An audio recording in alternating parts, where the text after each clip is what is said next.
Everybody, how y'all doing? Well, usually I'm either late or whatever. I'm just a couple minutes early tonight. Hope everybody's had a great weekend.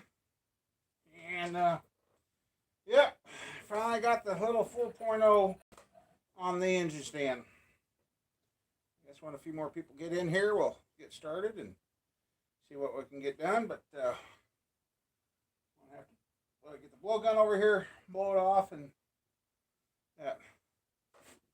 Hey, Casey, how you doing? You can turn those fans down. It's blowing a little too hard here.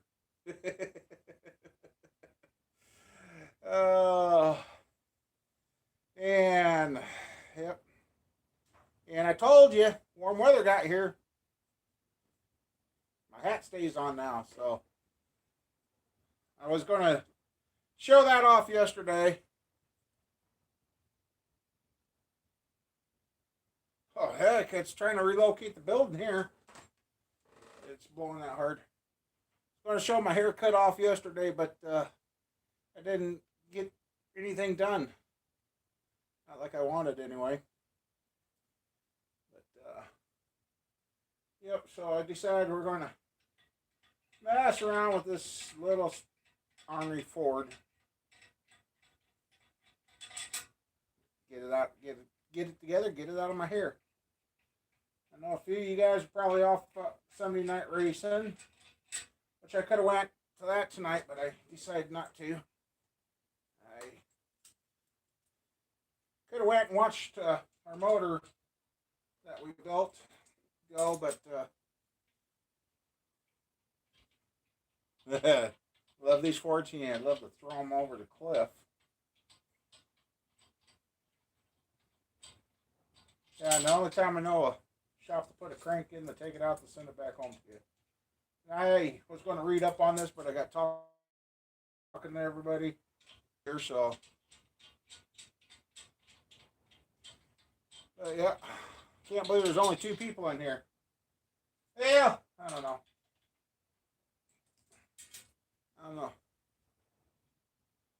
Yeah, that's true.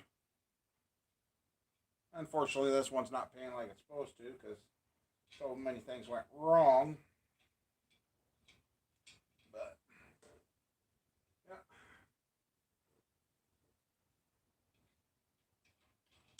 Now, sooner it's done, it's out of here. You have to take the blowgun to this. Yeah, they are numbered. Yeah, we're up to 3. 3 and 1 light. Cool. 4. Hey, everybody. How y'all doing? Yep. I don't know if my start times are good times or not, but it is what it is. So, I missed any. Thought I was going to have another computer I could set up. Hi, Matthew.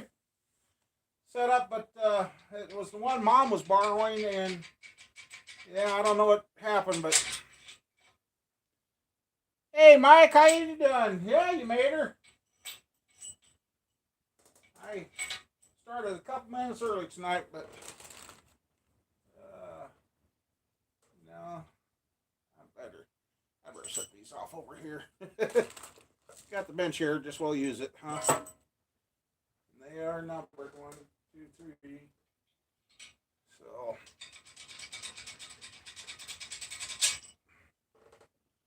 Yep. Time to get this little thing out of my hair. Or on the way to being out of my hair. Machinist said, don't plastic age it. It's good. I've already checked that. It makes me nervous. Hey, HRM. Boy. Damn. A few years ago, I knew where there were a few of those. We had a couple of those at our junkyard that I used to work at.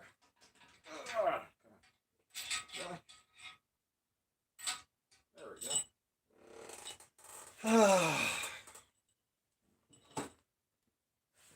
Let's see, any other comments? Nope. Yep. Had a heck of.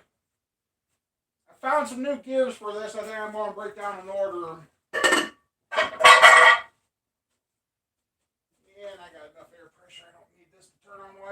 this.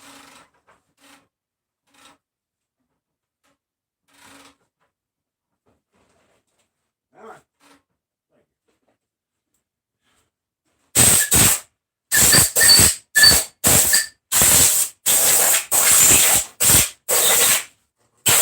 It's been bagged up since I brought it home. I just want to make sure.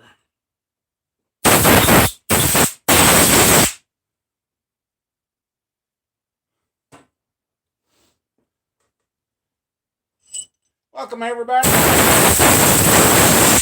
Oh, that's a good sign. Look at this. Well, I fitted the crank, but I painted the motor after I put the bearings in. I gotta wipe the paint off the bearings on that one anyway. Really?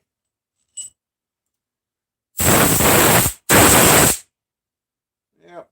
He's got paint on all the bearings. Thanks, buddy. Yeah, sure. Oh, yeah.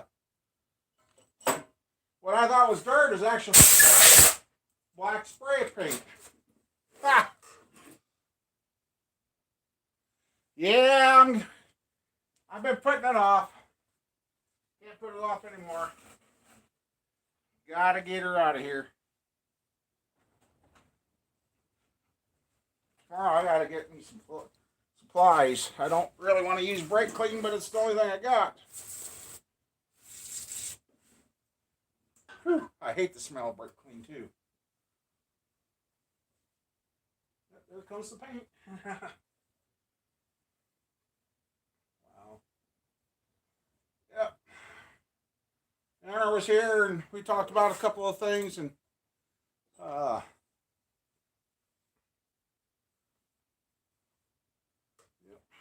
At least it's taking the paint off.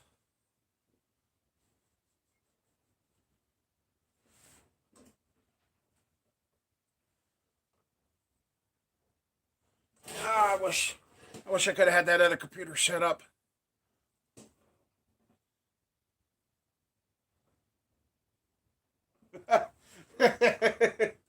Yeah. Well, I asked a buddy of mine that borrowed my building transit if he brought it back. I think I know where it's at. I just haven't seen it because I'm going to start doing a little surveying around the building here. Boy, he really got that paint on there good. There's the paint coming off. That's not bearing material. That's there.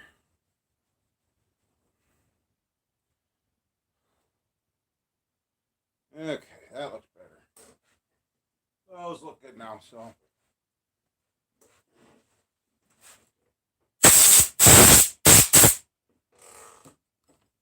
Just make sure these things are clean.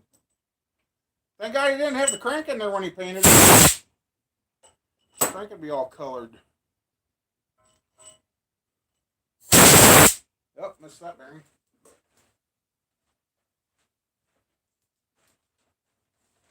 Oh.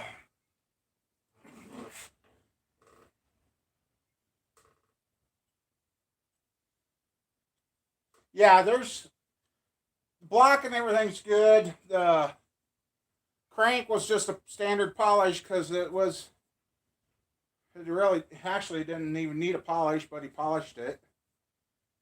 So, okay, Casey, be careful. Have fun. I'll be here for a little while.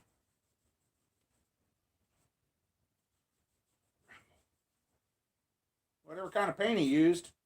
Oh yeah, that's right. He said he used 2 cans of paint on this little thing. Okay, that one's good. Okay. Now I got all the paint off the bearings. Block's good, so here comes the favorite time. Our good old engine assembly lube.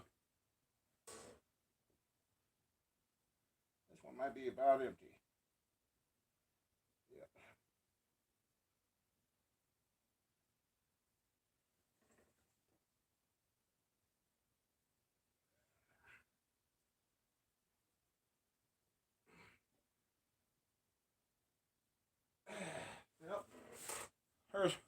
Hi Ryan, how you doing?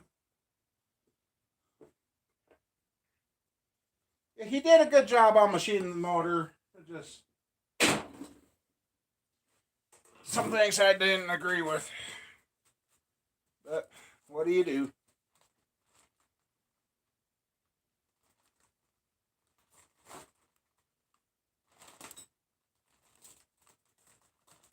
Okay, there's that. Cat sitting over here looking at me like, what are you doing? Ouch. Okay. I'm actually trying to remember how to put this little thing together again. It's been apart way too long.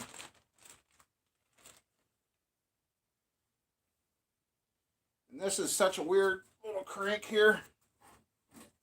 Look at this little guy. It's almost a whole round piece. But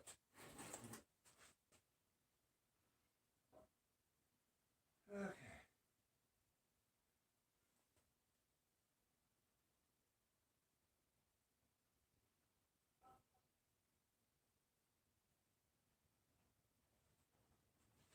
Let's sit down in. Let's see. Don't need to. Now.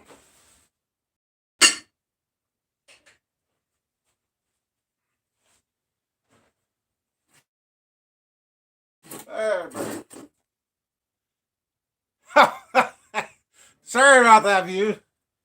I got you guys down low, so see you tonight. And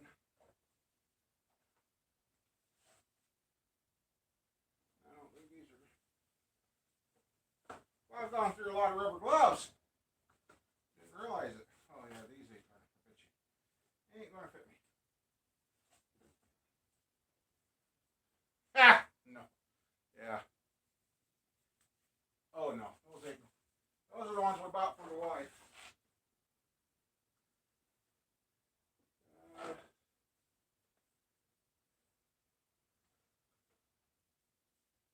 use these. I guess when I go up, I'll have to get some more.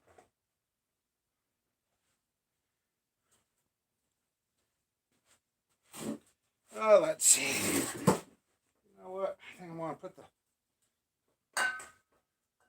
motor. Excuse me. Between us. Oh. Let's see, did I miss anything? Come on, screen. Hey, Kurt, how you doing?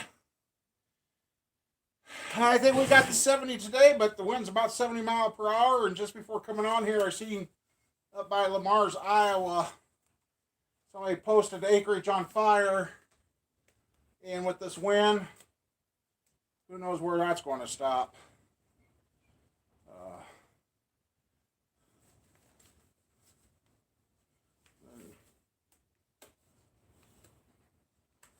Yep. Getting deep now. Getting into it with the Ford. Okay. Oh, yes. That's what I was going to talk about, too. I broke down, as you guys know, I'm finishing up a motor because I sold one.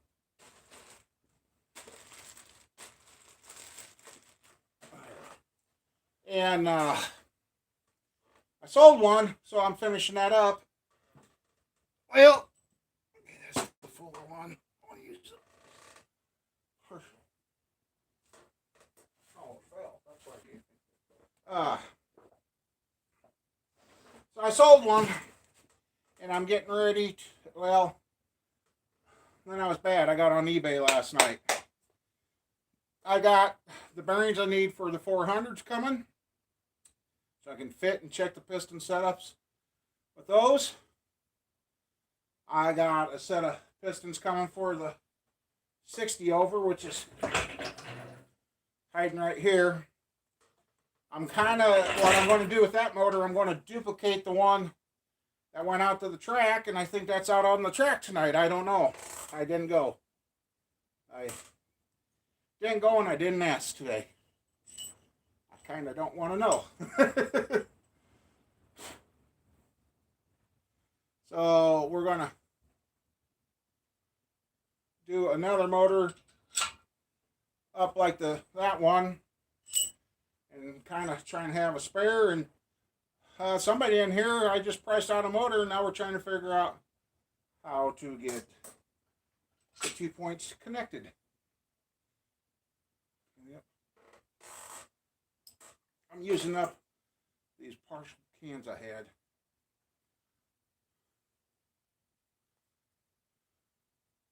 So yes, we got a lot of building coming up. And nope, I put that one in backwards. It's a Ford. Supposed to put stuff on backwards, right? You know, guys, I give Fords a bad time, but I've had them. I've owned them. They all do the same thing. They all break down and cost us money. Hang it. So, this is why I wanted gloves on this right here. This messy part. I did go and readjust the timing for him on the motor because it during the install it got bumped and changed. If you guys are enjoying what you're seeing, hit that like button. We got 12 people in here and 5 likes. Well, we had 12 people. Nope, it's still 12. Yeah, and after I readjusted the timing, it even sounded better than it did in the video. So, kind of anxiously waiting for a report back on how it did. So, yep. And we're getting closer to having Mama Bear build her motor too. Her tax job is starting to slack off, so hopefully we can get Mama Bear out here and get her going on her build so we can see how that one does and get that one ready to sell. So,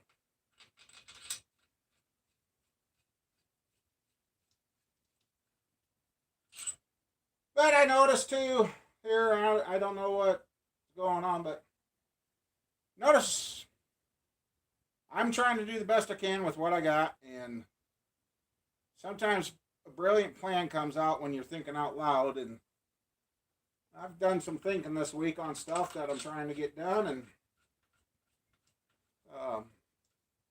just like some people don't.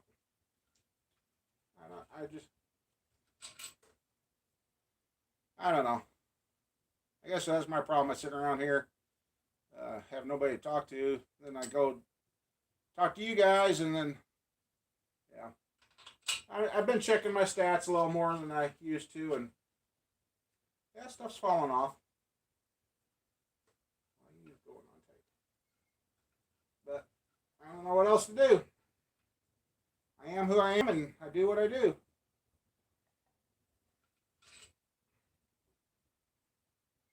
So, I don't know. Yeah, that feels better.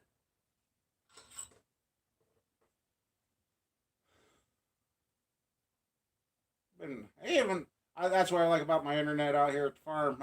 We can sit here and actually watch other people's live streams. I watching the guy today. He loves those Tesla cars, and he's tearing in the one on that, and I'm like, wow, he's crazier than I am. Actually, I should get a socket before I leave this one up. Oh!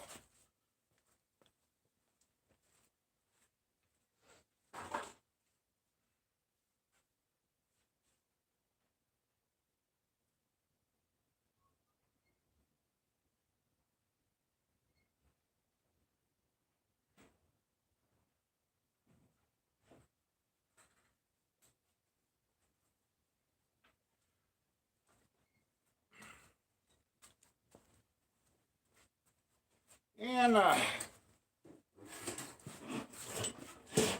don't know how much of this I'll do tonight.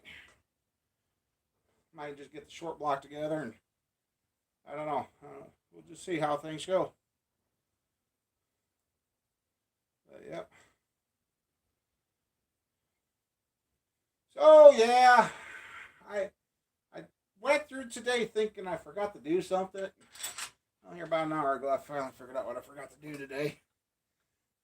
I was supposed to be a greeter at church today, and I slept through it. I was like, oh, my bad. So,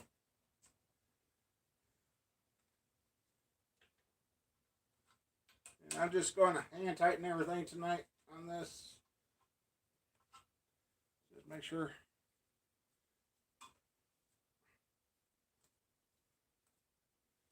Freeze up a little because I got to read up on this motor.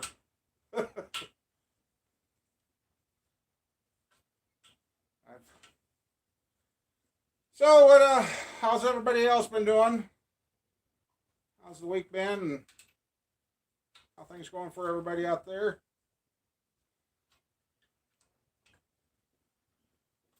Whoa. Since this is all ball size, I can't. Oh yeah, that freed up. Nice, nice, nice. Good. That's what I was looking for.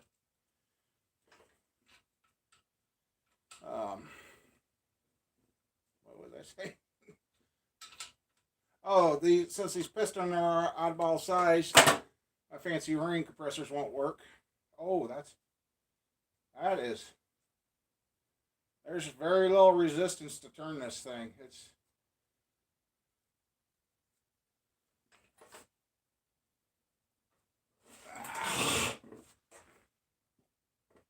Come on. Yeah. Hey, everybody. What? Let's see.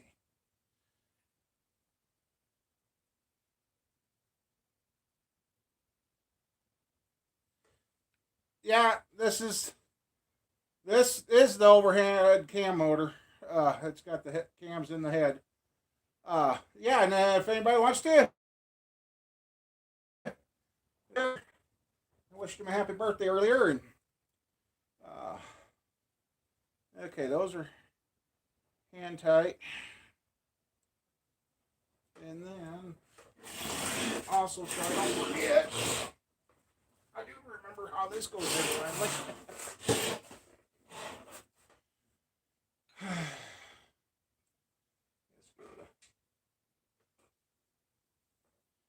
Yeah, this is quite crazy. Here's the link to go to the back of the motor for the chains.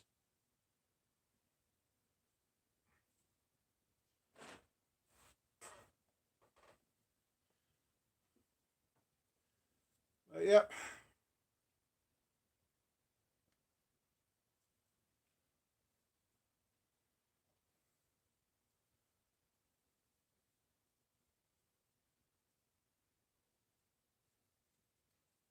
Yeah, he was. Hey, he, huh? Oh yeah, that's Ford for you. Make sure you don't put the bearings in wrong. They got a big one and a small one, so I'm like, boy, that's awful loose. I thought he fitted it. Well, he did.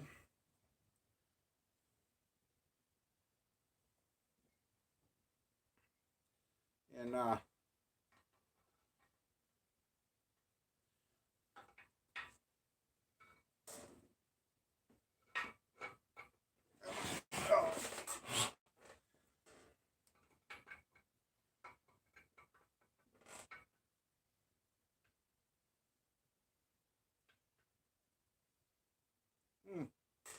is there a stop back there?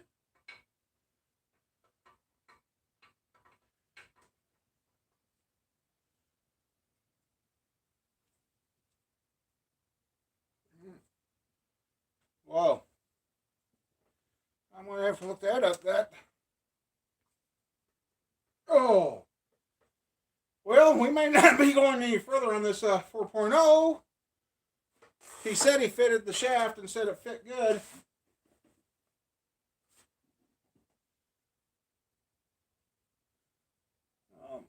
Now it's stuck. That back bearing, I don't know what he did to it. It's now stuck.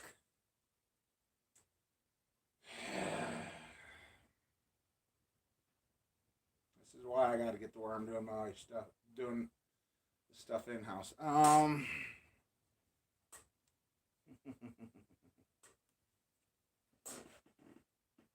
No.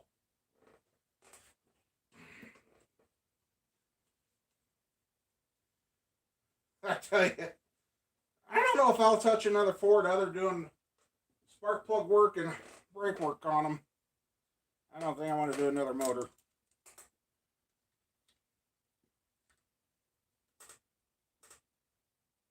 Okay. Wow. Let me see what's back here. Yeah, that's. Let's roll it up, see what's going on. Hand tighten the crate.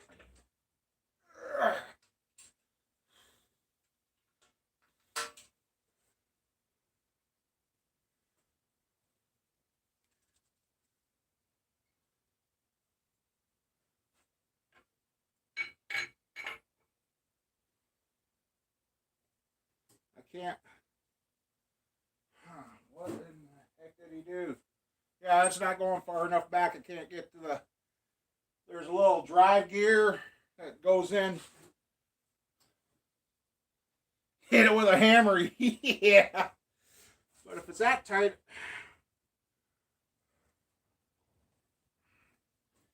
If it's that tight and I hit it with a hammer, I mean, just putting it in there, it locked up. I couldn't turn that shaft. It'll grab that bearing and spin that in that block right now. Oh, there's. I'll use a different flashlight.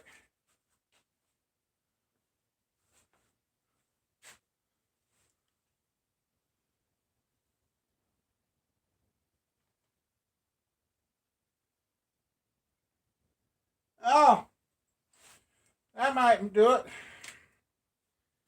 More goddamn paint. This guy needs to go back to school and learn how to paint. And where? Oh, there it is.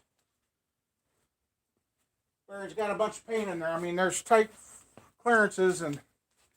Okay, what do we see? Hey, King of Cans, how you doing? Hey, Jason. Don't like being upside down. Oh, don't like being upside down. Yeah, he's got them. The smaller ones in the back, bigger ones in the front. But yeah, I think it looks like it's got paint in the cam bearings.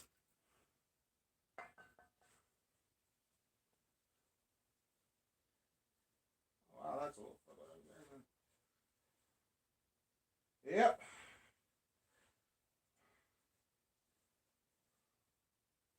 Wow.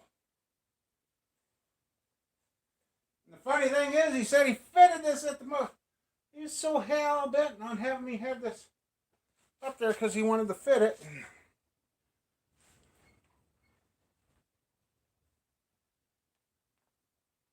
Okay, let's see if that helped.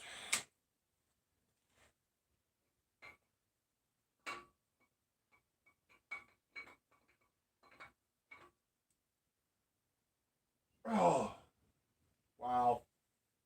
That's something's not right there. So we'll get this little guy.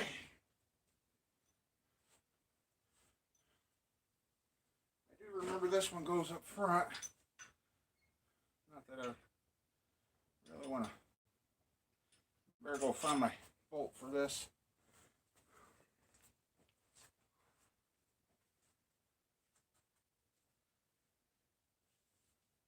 Oh.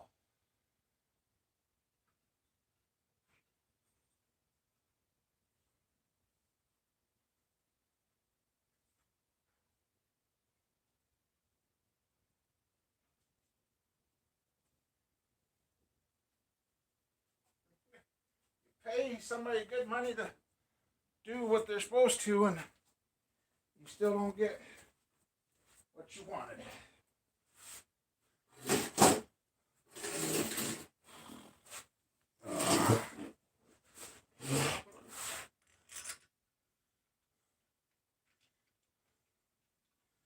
Say, boy, this little motor's gonna be sitting high on the engine stand. Let's see what have I missed. Hey, Ken Martin, how you doing? I just trying to put this Ford motor together and already running into issues. Something he wanted to make sure fit isn't fitting like it's supposed to. So, oh, that's a half-inch drive. Ah, jeepers. Elevator wrench it.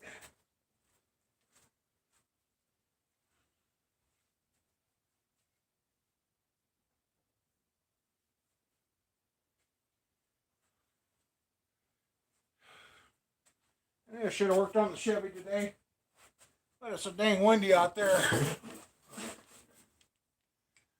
15 people in 8 lace. If you like what's going on, hit the like button. If you don't, I guess not much I can do.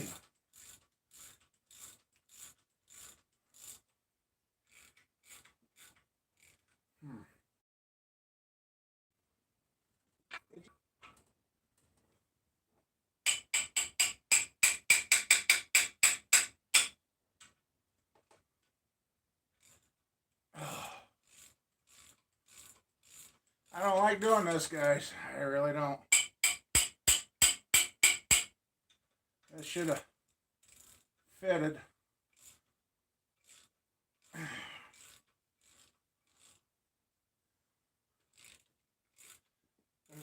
I remember correctly, there's a plate that goes in there. I still got a 1/4 inch to go.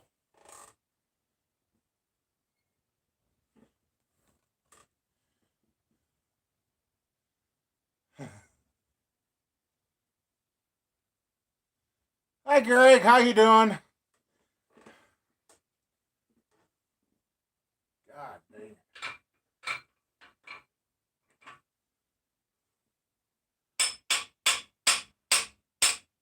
Oops. Well, now it went. Boy, she's tight.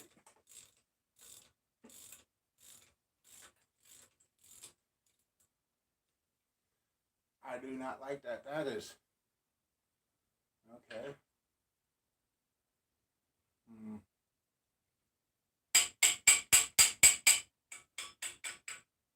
That's where it should be, according to its machine groove.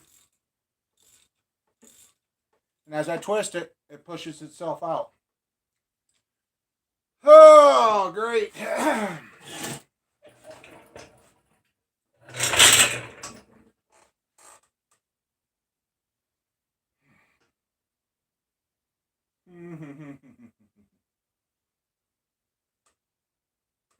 Well, maybe it is now.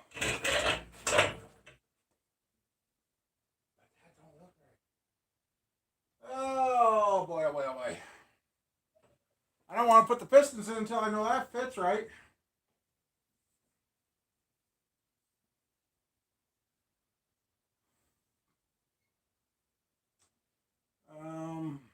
Great. Right there's where we're having troubles. Oh yeah, it's not where it's supposed to be. Let's see.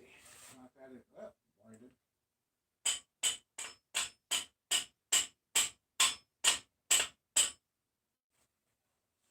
Yep, that's where it's supposed to be.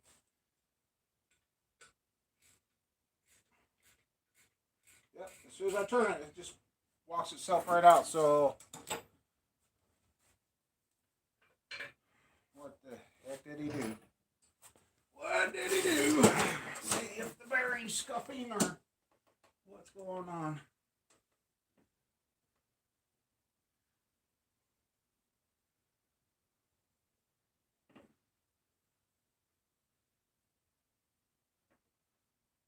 Uh-huh.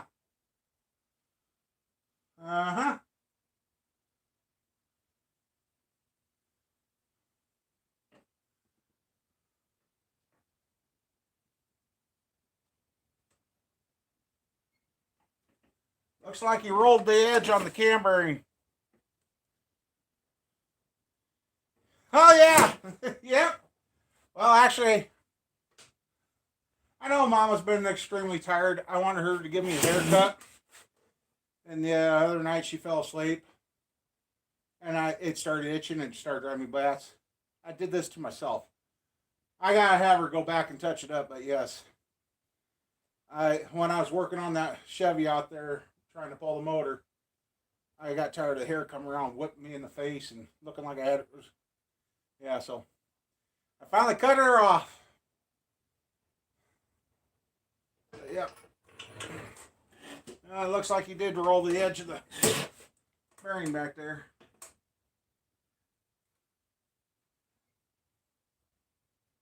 I can't see where it's scuffing anything, but that is not round for some reason. And all the paint's off it.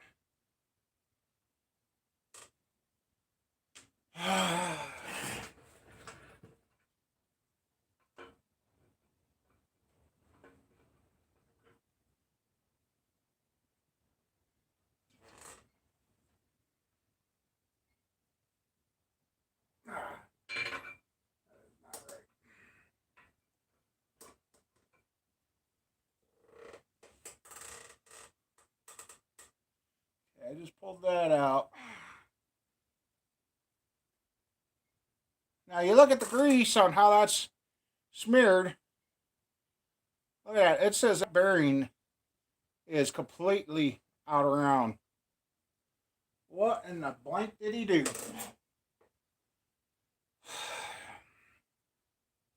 I guess I didn't want to get anything done tonight, huh? I wonder. For laughs and giggles here, let's try something. Let's see if he went like this and it fit.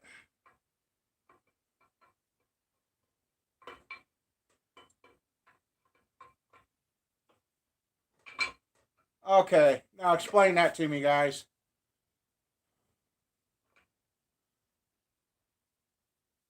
It's loose as a goose. It is perfect.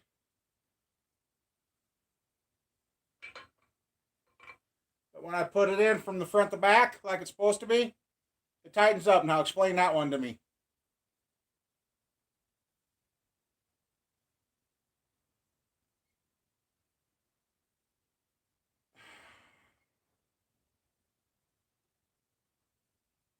How does that work like that? That one's got me thinking.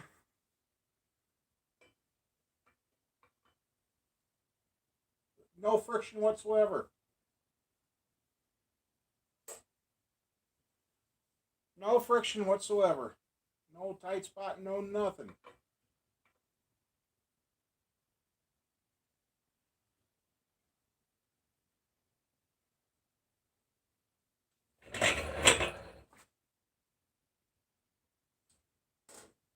Well, that's what I'm going to spin around and take a look at.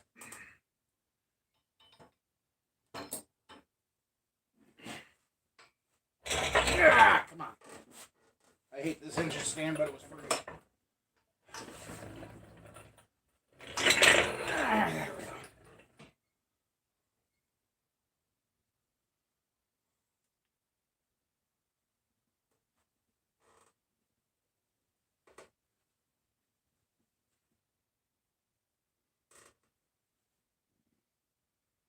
Well, looks good.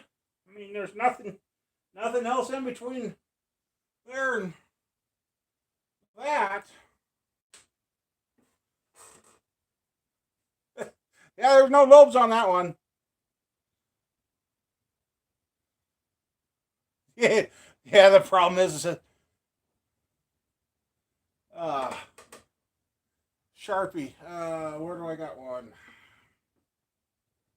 There's some. I don't want want to use that because I gotta.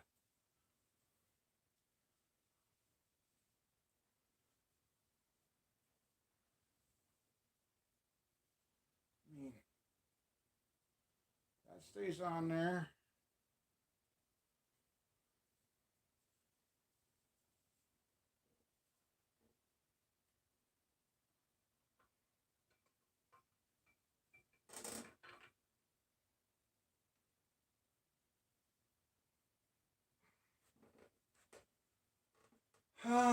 Dinger, dinger, dinger, dinger. I gotta find that plate. Ah. I'll be out of fuse for a second. Where the heck is that plate? I know I took something out. That's the old head bolts. Exhaust gaskets.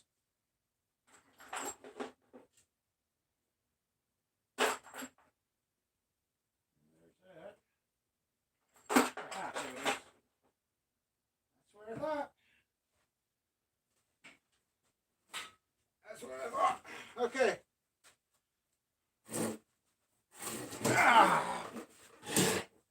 There is a cam retention plate. According to the bolts, this goes out because there's a little oil groove, so it goes in there like that.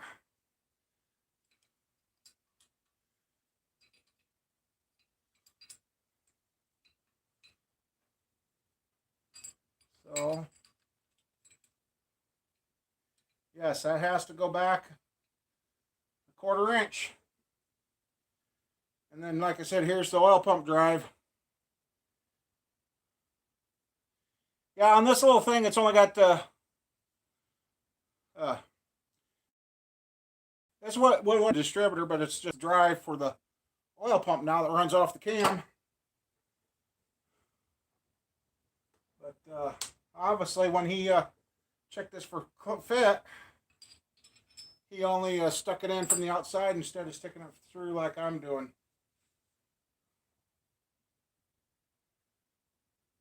Jesus. And that's not going to work. That.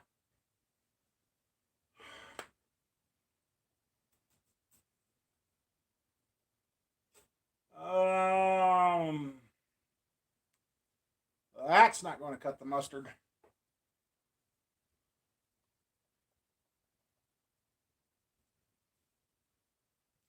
And then also have, yeah, when I go through the motor like this, it's too tight.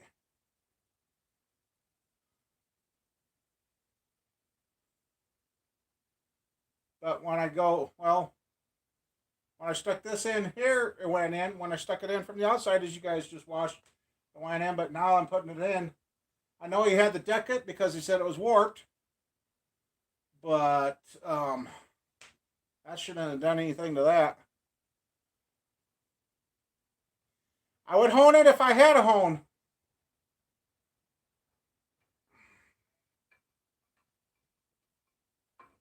Because, see, this one is, yep, there. Ford's thing is, even their camshafts that threw me off years ago, I screwed up putting cam bearings in my dad's Ford. As I got them out of order and I couldn't get the cam in, well, that's when I found out Ford camshafts telescope from big to smaller all the way through. So the big bearings, so you can't put the cam in backwards or nothing. Like if you're putting a cam in backwards, you shouldn't be touching the motor in the first place. But that's just my feelings. But let's see once. We're going to double check it. Now, if I can get this bolt off.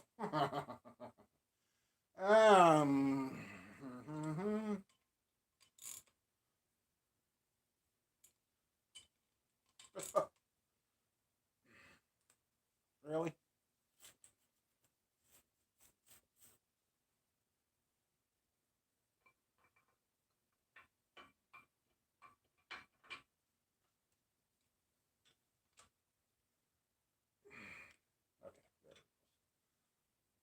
Oh, sure. Come on. Really? make sure this big end does fit like it's supposed to. Come on. You moved. Yeah, there we go.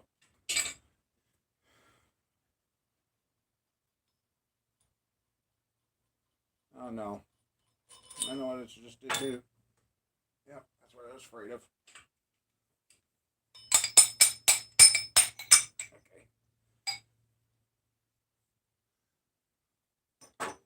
Okay. Okay. Now this is the big end. Let's see how.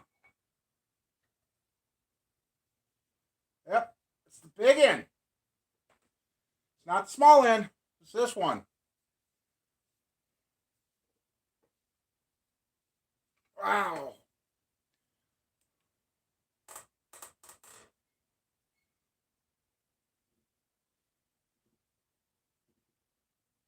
What?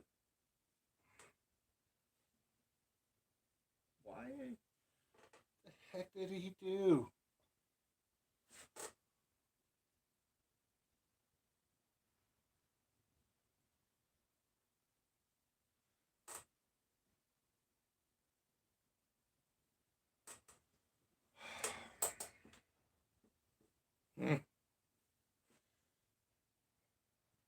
Hey, Carl, welcome back. Finally. Been a long time no see, buddy. You guys ain't watching what I'm doing here. Oh, man.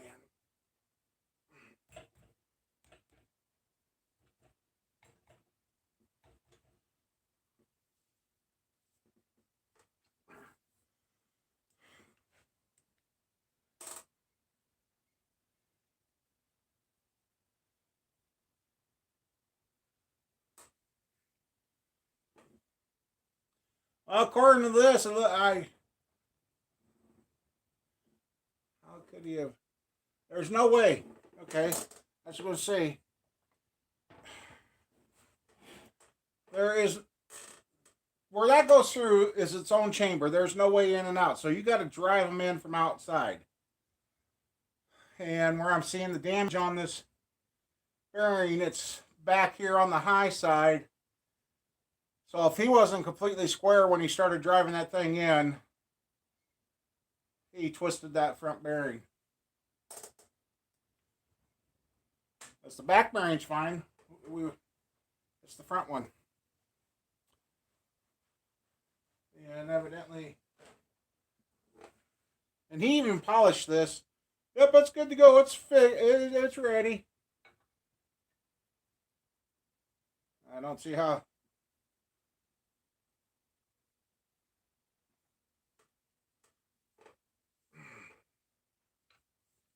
I don't see how he said it was ready.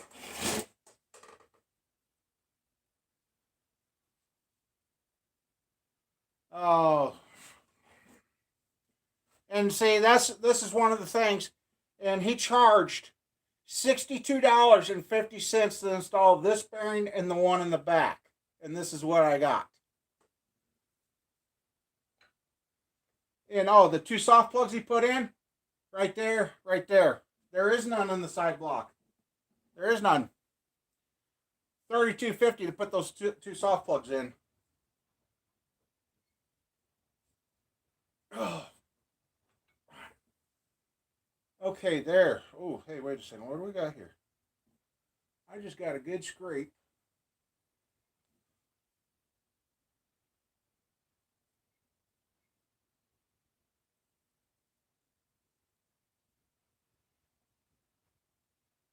But he polishes, so he said. And I have not dropped this thing since. Or did he?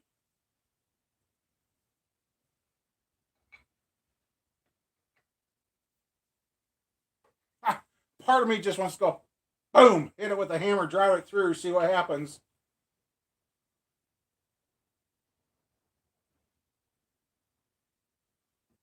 But the other part of me knows better than them to do that.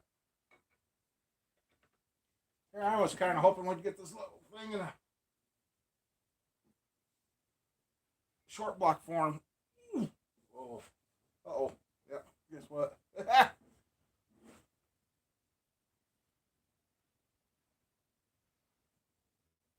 Come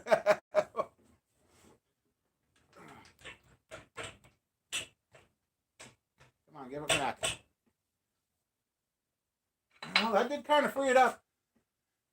I know that ain't the best thing to do, but I have had to do that in the past where I've had to stick a camshaft in and wallow it around to open it back up. Give it a complete spin here and see if it makes a mark.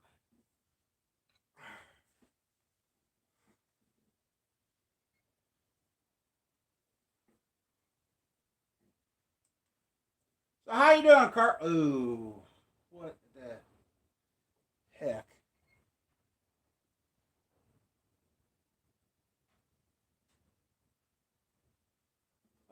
How you been doing there, bud? I'm glad to see you finally got your internet.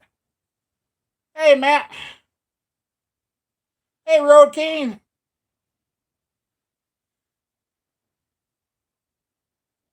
$62 bike up. Yes, it is.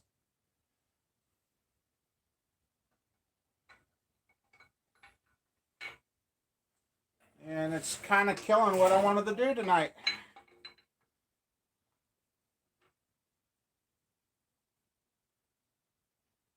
Jeepers. Come on. Really?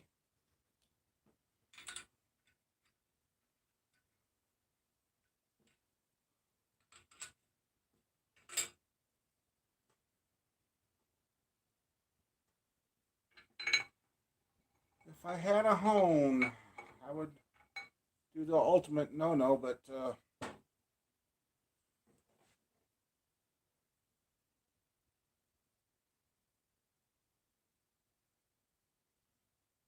well, this bearings drove in. There's nothing left to get to. And I am. Oh, hey.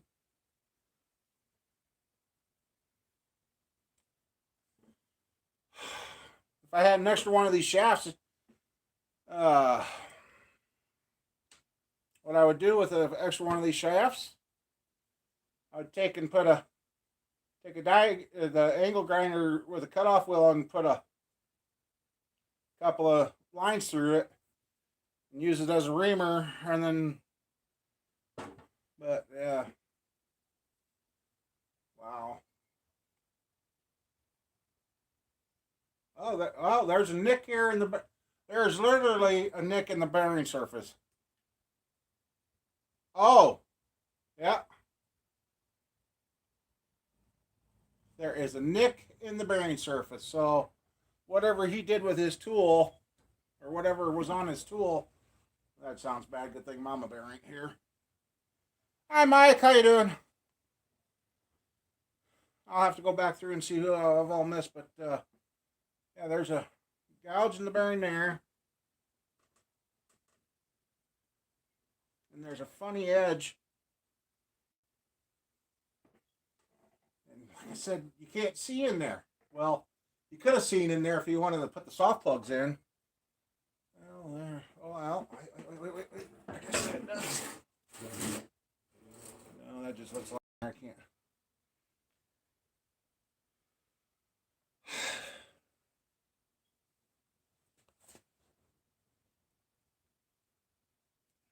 Damn. Yeah. Well, that's not what I wanted.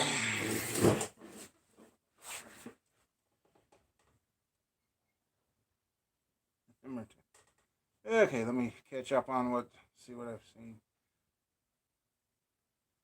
Dirt Rev Kit, okay.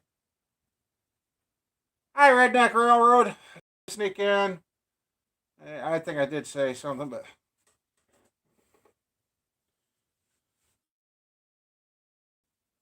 And Matt and.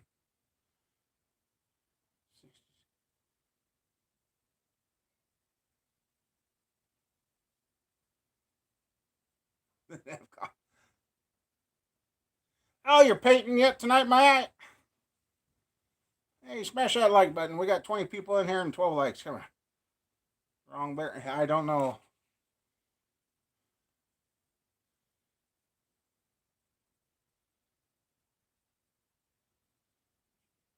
Hey, Jerry.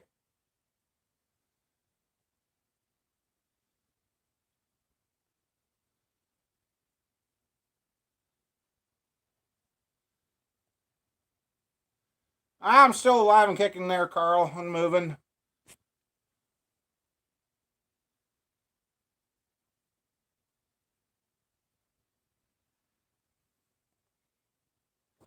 Thanks, Jerry. Uh, well, I gotta wait for the 400 bearings to get here. That's what I was talking about too. So, um, what do I got?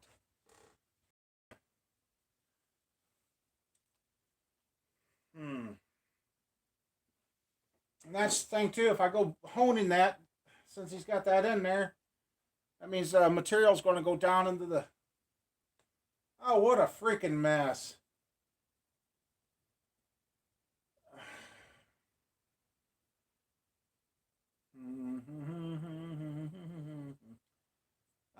Well, I gotta wait for the.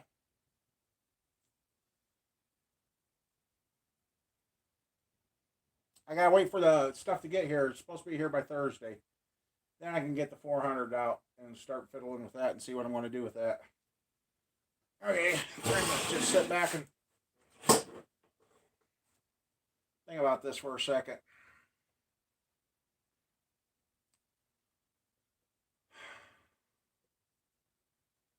$62.50. That's starting to burn. That's starting to. That's starting to. That's starting to. That's starting to get me a little bit irritated. Heck, my grandson could have done that good. Yep, I did my own haircut. Mom bears.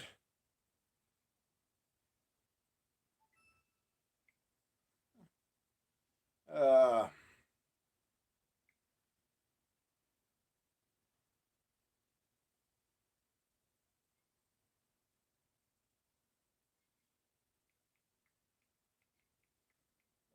just a second.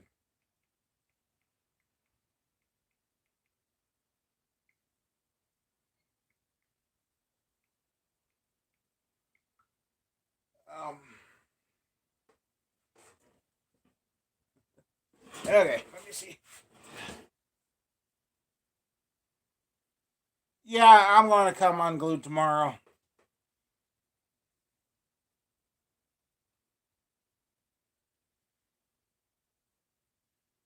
Yeah, I took that off and it's about a half inch long. I guess kids told me last night there are a couple long patches. I'm like, oh well. And I don't care. And and then I took down this side here, so I was getting tired of looking like I had grab handles on the side of my head. Yeah, Jason, because right now I would be sliding the pistons in, but if I'm going to end up having to take it up to him,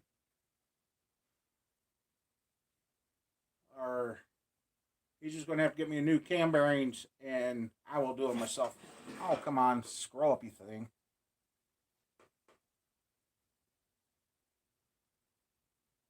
Hit me with more. Yep. Yep. Hopefully, in a.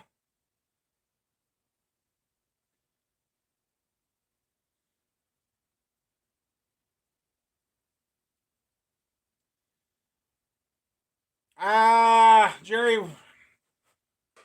if you're going to have it tack welded or brazed, you need to actually take your pump apart and take the springs and everything out of it, and so you don't have a problem with that. Um, Actually, all my motors I've ever built, I ain't never fastened one other than like an aftermarket pickup tube that has the bracket that goes to a bolt or something. But uh, no, I haven't. You said it, redneck. That's the problem. Paying these guys all this dang money, and then I'm having problems. I mean, I can't even blame it on the fact that it's a Ford this time. This is a.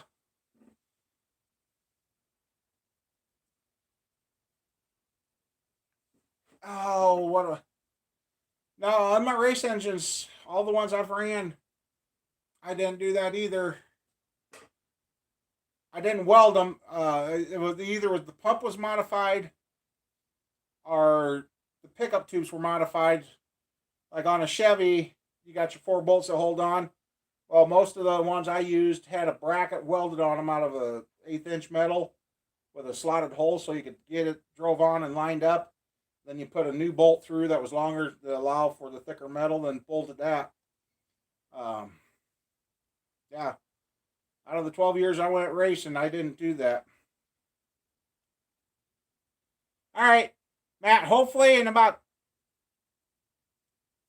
2 weeks, because it'll probably be this week to get that blue truck done, and then I'll have the money, and then I'm gonna go pick up some roofing supplies and a bunch of OSB and see if we can start getting that thing dried up. And I'm trying to remember how the Pontiac pumps were, Jerry.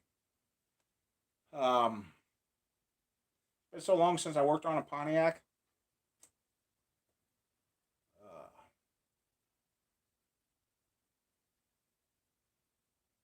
See, like that race motor I put out.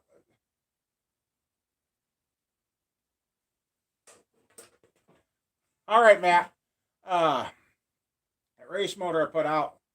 I think the big difference, I think the reason the oil pump pickup tubes fall off these motors are they're unbalanced. That motor, finally, with his memory tack hooked up the other day when I went and reset the timing for him, I buzzed that thing at $5,000. Oh, it was 49.60. So $5,000 sitting there free spinning, and there wasn't one shake. Nothing vibrated off the car.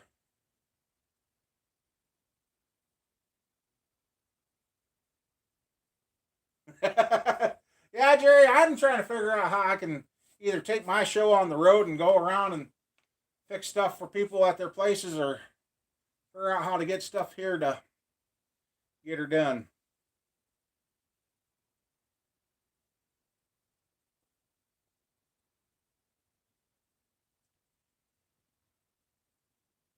You got a 50-50 chance of getting this bearing in right.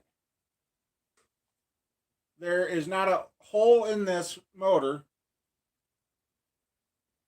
where you can drop that in and put your cam bearing in and drive it from the inside out, so then you could square up to the tool, square up to the block.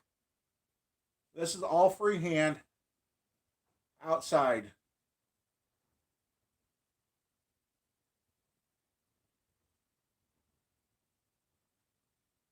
Like I said, now that so anyway, yeah. As far as I know, the race motor might be out on the track tonight as we're speaking. I don't know.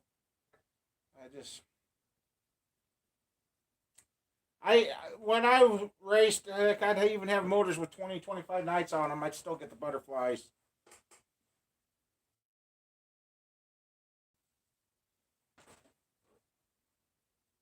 Yeah, I don't know if I can handle the butterflies anymore.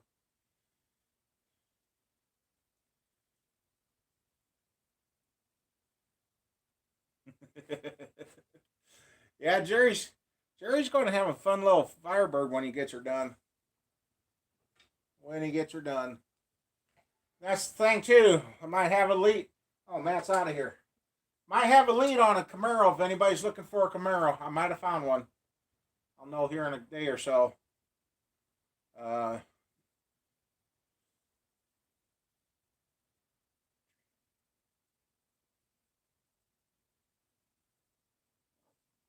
Excuse me. Sorry about that. I don't think Oh, yeah. Well, this sure just killed the buzz. Hoping to have all this.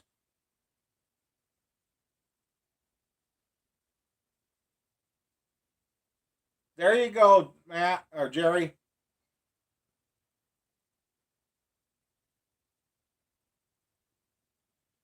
You're small what you managed. You still got your big Oh God, ugh. This Ford's got me flustered right now.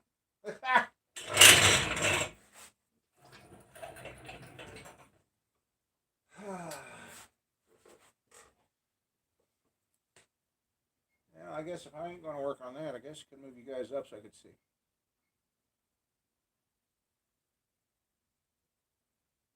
Oh yeah. Hey, did you ever get all your stuff from the machine shop and get so you can give me those part numbers, Carl? Um,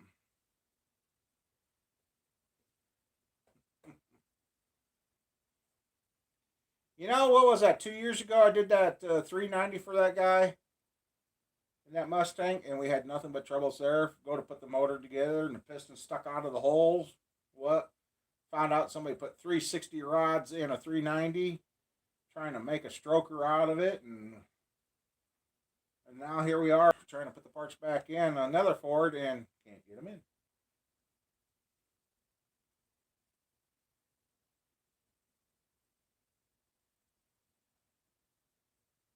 Ah, okay, okay.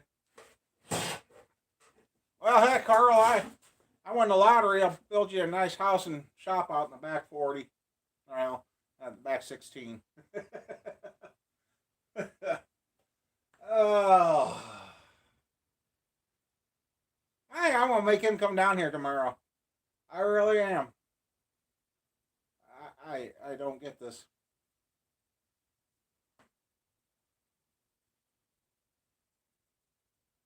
I know that's what he did. He just stuck it that part way in. Oh, it's good to go instead of.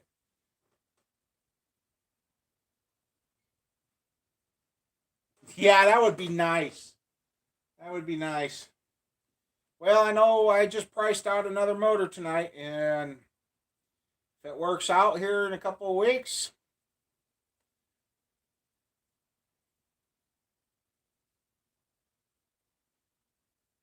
yeah, Carl finally they finally found a small house. The problem is a small house, so and he can't find anything with a garage. It's just houses, nothing.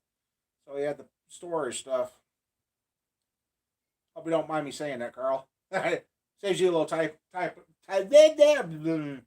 Gets me tongue tied, I guess.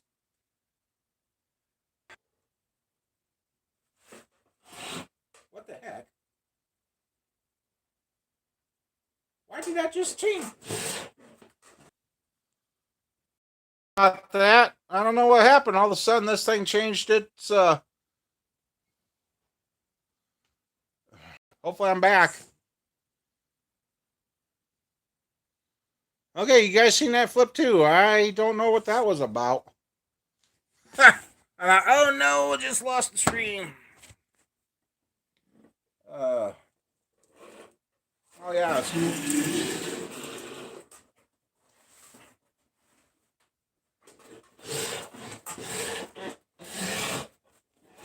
Yeah. Brand new timing it's both timing set. You got the followers.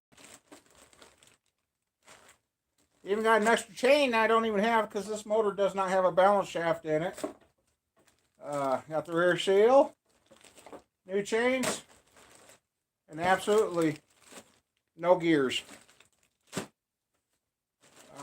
So, and I did find a set that comes with the gear.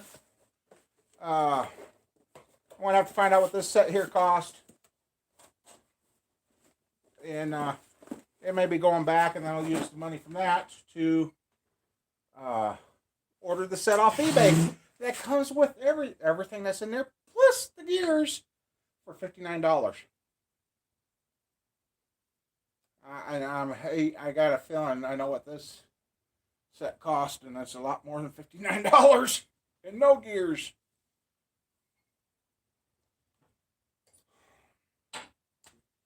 That's what I was going to say in yesterday's video that I didn't use. You know, I got I'm way I've been doing stuff with people, getting the half up front, and the pickup out here, the 95. I got the half up front. I was supposed to get it. I was supposed to get it Friday. Well, they're planting. That's fine. I understand. And it's my cousin, so I ain't worried. So he said, "See me in the morning." So I go driving out there, and I thought I met his boy. His boy and him looked so much alike. Well, I find out it was him. He just waved at me and kept on going. So I thought it was. So I get out to where I was supposed to meet him, and well, he was here. I'll call him. Oh, I'm out in the field planting. Oh, so I had plans of going and getting stuff at uh, the lumber yard and going to get the new shoes, and didn't happen. By the time he got me the down payment yesterday, it was too late. Can't do anything until banks on Monday. Okay, that's no big deal. Well, Mama Bear and I was already planning stuff for Monday, and I find out last night that's all went to heck.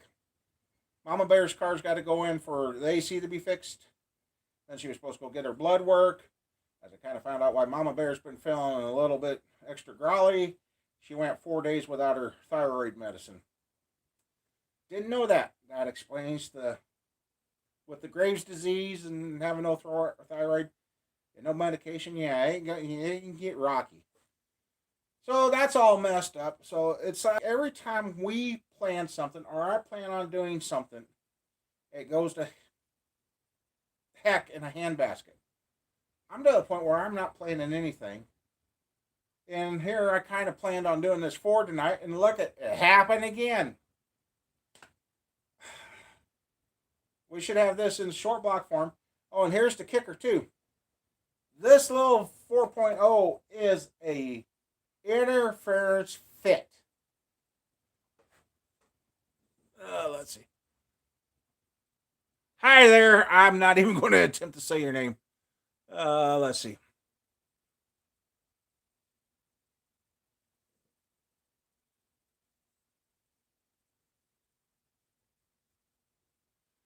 And it's an interference fit. So if I bolt those heads on before I position that cam, and I have to roll it over, turning it over.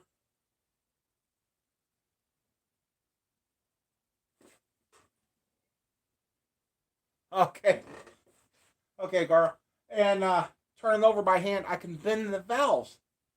So I almost need the toolkit so I can position the cam before I set the heads on. This. Oh. So yeah.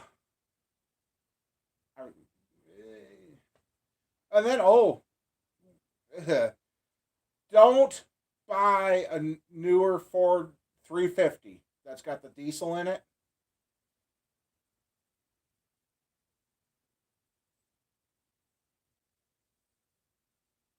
Uh, uh, seen a video here. A Ford technician made this video. Serpentine belt broke, and it took 2 pieces of aluminum studs off the timing cover. And to replace that timing cover, guess where you got to start to fix that truck? You got to go to the rear end, remove the drive shaft, remove the transfer case, if so equipped, remove the transmission, so you can get to the flywheel, to remove the flywheel, to remove the oil pan in order to remove the timing cover on the new Ford 350s with the diesels.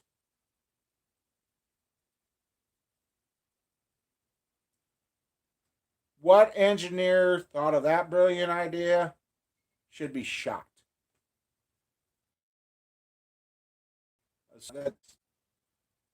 Yeah. Anyway, enough with Fords. Forget the Fords. We're moving on to Chevys.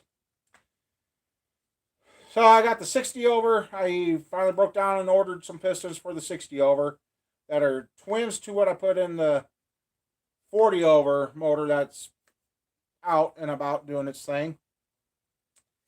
And the pistons are going to be for the 5.7 rod.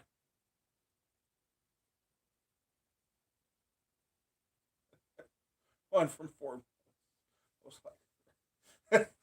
uh, So I'm going to do a 5.7 rod version, but it's going to be an unfair comparison because it's going to be 20 thousandths bigger. So it's going to be a 358 versus a 355. No, 60 over is what? No, 60 over is going to be almost a 360. It's a 357 now at 40 over. So it's going to have a couple more cubes, so it's not really going to be a true comparison. But it's going to be on the 5.7 rod, which is what he told me I would have to use in order to use this crank so he could balance it to the pistons, because pistons are going to be a little heavier, shorter rod, so they're just going to be a little heavier. So I got that, and then like I said, I got bearings coming for a standard 400 crank and a 1010 400 crank. I've got a motor sitting right here. That wife and I went up to Minnesota a few years ago, and we picked up two 400 blocks, a 350 block, and the one 400 was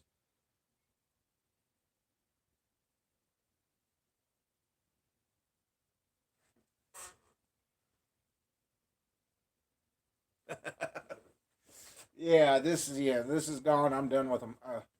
Anyway, one 400 was machined for 30 over, but it wasn't. It's supposed to not be honed, so it needs to be finished fit. Well, I got a set of pistons I'm thinking about putting in there.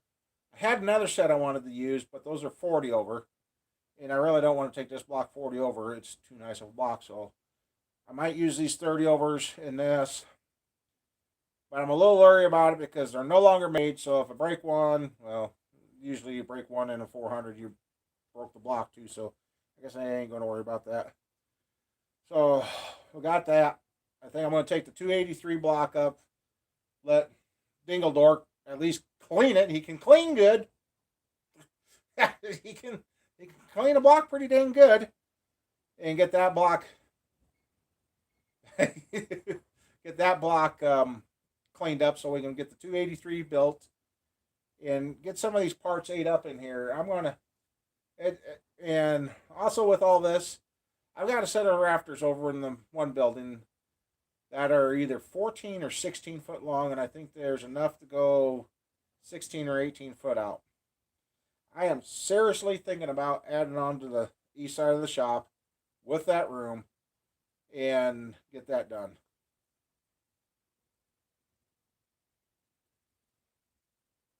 Well, my hot tank, I can put the block in there. My hot tank, the second I go caustic, I can no longer wash aluminum parts. Because you put aluminum parts in a caustic solution, turns them black, and you don't get it to come back, even with sandblasting. It ruins it. So my hot tank, I can clean my intakes, my aluminum intakes. I can clean the pistons and all that, and not have to worry. His is an acid bath hot tank, so then it takes all the layers off the motor. The 60 over motor, well, I guess you guys can't see that now. That 60 over motor, he figured out there was 7 layers of paint on that block. He said it was green, it was yellow, it was orange, it was blue. It's a factory blue block to begin with, but it had like 8 layers of paint on it. He said he had to wash it about 4 times to get it all come off. So I would have never got that off of my tank.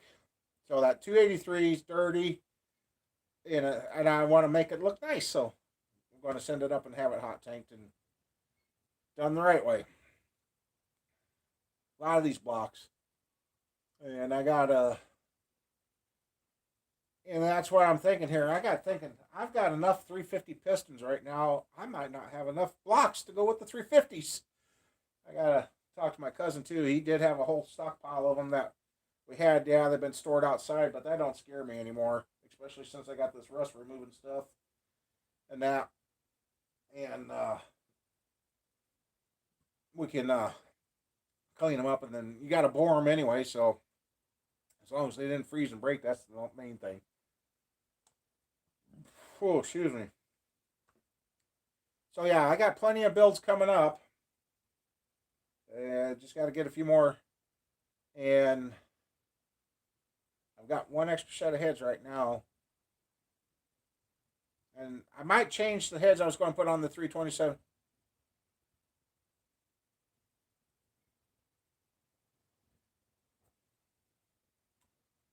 I'm not sure on that. 90s air car. Wow. I'm not sure the cylinder walls are thick enough in the 350 Pontiac to go to the 400. I'd have to do some research, Jerry. The sad thing is, I used to have two or three 400 Pontiacs laying around and a couple 350 Pontiacs, and well, I won't tell you what I did with them. I was mad, and a lot of I look back, I should. Hey, Jerry, don't you dare send any more snow. I can work outside. It sounds like this week. Yeah. Hey, King, you know what? You and Lightning Survivor, I don't think are too far apart. He's down there. I can't remember where he said he's at, but yeah. Somebody sounded like a car door.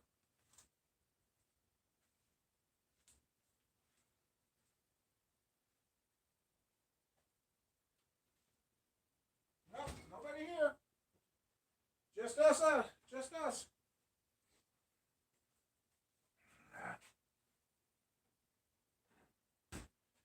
Need some water. Let's see.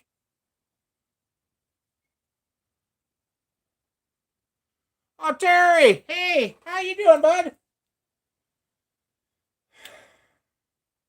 I think the 6 inch is out playing tonight. I don't know.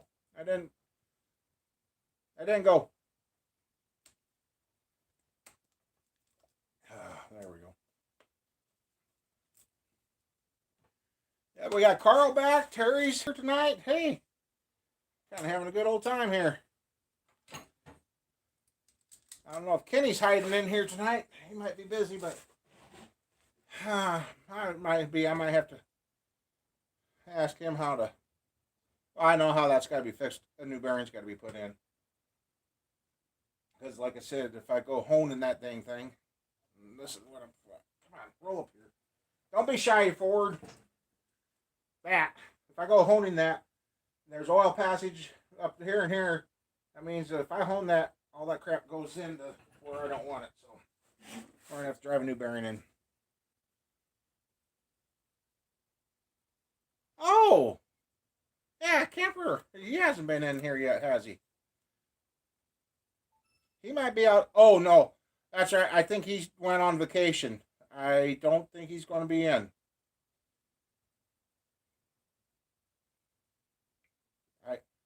Because I've seen him. Okay. There. I seen him post something about North Carolina state line, so he might be gone on vacation. So we may not see him for 2 weeks. It's kind of boring without him. He picks up where Mama Bear leaves off. Oh man. Too bad I didn't have an exhaust expander cleaner up sticker in there. Rat tat tat tat tat tat on it a couple times. Yeah, Carl got himself a 1970 Nova. That'll be an interesting one. See if we can stand that on its rear bumper and go down the track. That'll keep him going. Oh, just the win. Just the win. Well, here I am, all prepped up and ready to do this thing, and now. Oh well. Can't win them all, can we? Oh, then Tuesday I finally go to get the shots in my knees. They tried to get me to let another doctor do that, and I'm like,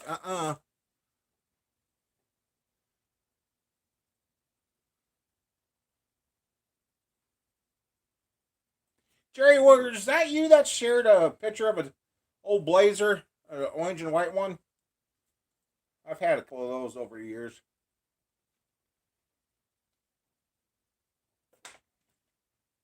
Can't remember if it was you or. Oh, come on, scroll up. Okay, that's what I thought it was you. Those things were fun. Yep, 75. I think mine was a 74 with the full lift off top. That thing was fun. Especially when the night we had about 10 people in it and we went out drift busting and we drove up a gravel road that we know was used. They're like, well, we got all those people and we got the shovels. We get stuck, we'll dig ourselves out. Next day we got looking and we're like, thank God that thing didn't fall through. We looked at the drifts that we were driving over. We thought we were still on ground level because it looked like it.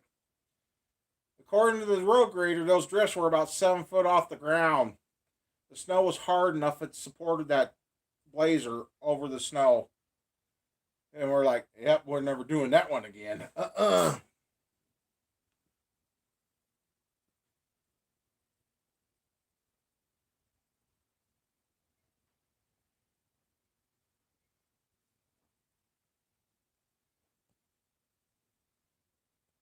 Yeah, that's right. Carl needs to get down here and we need to get his motor together. Yeah, we got lucky that night, and my buddies are like, "Oh, our guardian angels were working hard that night. We would have, the road grader would have never seen it either because it was on the all white one. So yeah, he would have come blasting through with that V plow. Yeah. So yeah, our lucky time. Well, Gary, I was for you guys that come in. Now, we got the crank in it, and for some reason, the guy calls this a balance shaft, and it's not a balance shaft. It's just a shaft that goes through to connect the front timing chain to the back ones. Back one. Yeah. Back one. First put it in, I thought it was the back bearing was tight because they're telescoping. The front bearing's bigger than the back one. I get it in, and it gets tight all of a sudden. Really tight. And where you see this machine groove here, that's got to be flush with the block. It goes in, and it's about a 1/4 inch out. I drive it into where it's supposed to be. You can't hardly turn it over. So I finally took and turned it around and did this. Stuck it in from this way. It goes in so far, and then it's no good. It is no good. That's what the front side of this, where this don't even make it in there, and that's not even where it rides on. This is where it rides, and yeah, I drive it in the 1/4 inch and then turn it by the bolt here. As soon as I turn it, it just squirts itself out. So, and as I've been looking at this, here there is no possible way of having your cam bearing tool inside to drive it out so you could be square in the block. So this one is driven in, and if you're off any and not square to that, you're driving in crooked, and evidently he disformed this bearing.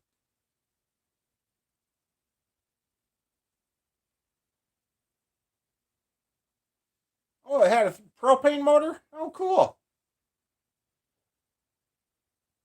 So yeah, I was working on the Ford, planned on having the pistons in it and everything, and that now I'm down to having issues with a bearing already. And this is one of the bearings that he charged $62.50 to put in. He put that bearing in and the bearing in back. There's two bearings, and they charge $62.50, and it don't fit. So keep it from getting dirty, just in case.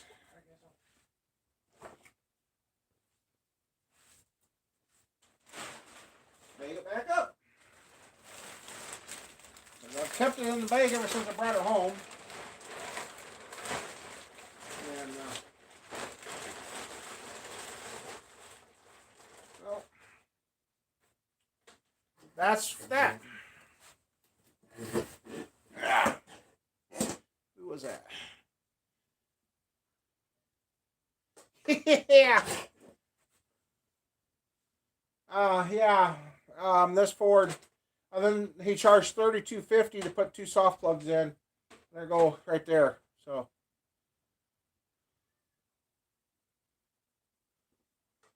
I've heard of the. Hey, Roadside Dan, how you doing? So sorry that the titles to the live stream tonight. I should go and change it to was working on the road. Um, on the road. I was reading, working on the Ford. Yeah, well, at least I got the crank off the out of the box, so I don't have to worry about that falling and getting nicked.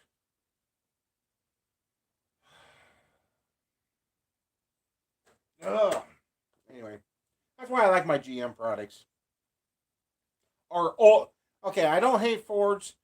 Old school Ford motors are better than these things. Um, but and I don't know what's going on with Ford. Trying to get parts for this little 4.0. Either they're trying to make them disappear because they hate them that much, or they're trying to. Because, oh yeah, that bolt here. Let's see, I gotta get the crankshaft bolt and this bolt.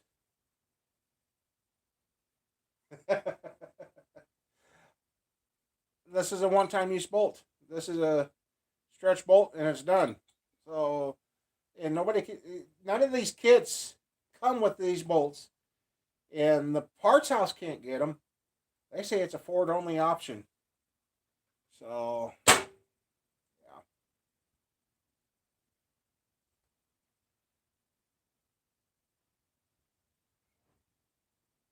yeah. These ain't even good for a low buck family because they broke down so much. Oh, this old 95 Chevy I'm working on out there, 190,000 on it, and they're putting another motor in it. I'm like, why? I'm going to be interested to see what I find inside that motor. Either A, that thing never had the oil changed in it, because when I started it that one day, he said it knocked. I couldn't get the thing to knock. And I ran it and I revved her up pretty good, and it's carrying 80 pounds oil pressure, and there's no knock. I'm like, what is wrong with this thing? And shut it off. I go check the oil, and there's not one drop on the dipstick. And the, my cousin's boy come over and says, "Well, what do you think?" And I said, "There's no oil in it." He goes, "What do you mean there's no oil?" He said, "I know there is." So it's set for maybe 5 minutes. I said, "There's no oil in it." He's like, "There's got to be." Because Dad chewed us out about that. Uh, and we pulled the dipstick, and the oil was back on the dipstick. So whatever's going on inside that motor, it's pumping all the oil upstairs and hanging it there and not letting it drain back. So I got a feeling when I open that thing up, it's going to be full of carbon. Or like you just said, it could be a wrist pin. I don't know, but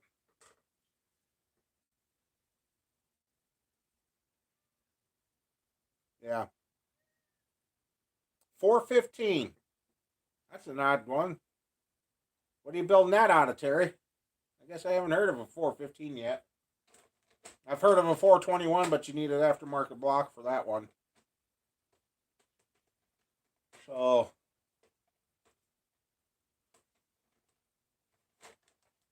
oh, and then the 454. The new guide plate should be here tomorrow. Then I'm going to get on that and hopefully have that fired up.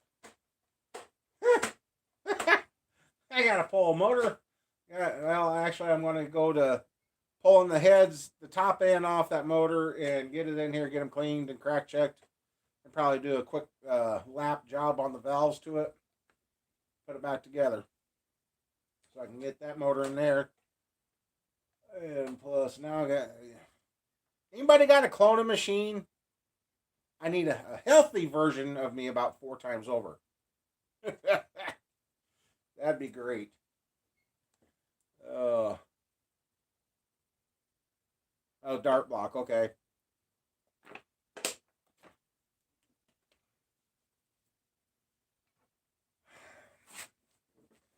That's the motor I priced out today. Since I am having so much trouble with these machine shops on, they do when they do work. I might have one here for you, Carl. And depending on when you get here with that and that, well, we'll talk more. Or unless you already have it done out there, if you, I don't know what you, we'll have to talk. I'll call you or something now that I can call Canada. And what was I talking about? I just lost it. I hate when I do that. Dang it. What was I talking about?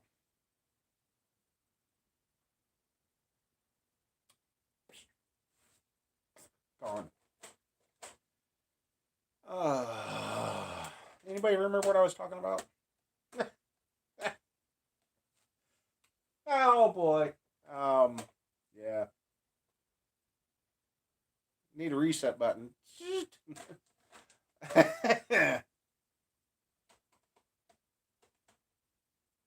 Yeah, I totally forgot what I was saying. Okay, well, anyway, must not have been important. Must have been heading wrong down the path. Uh,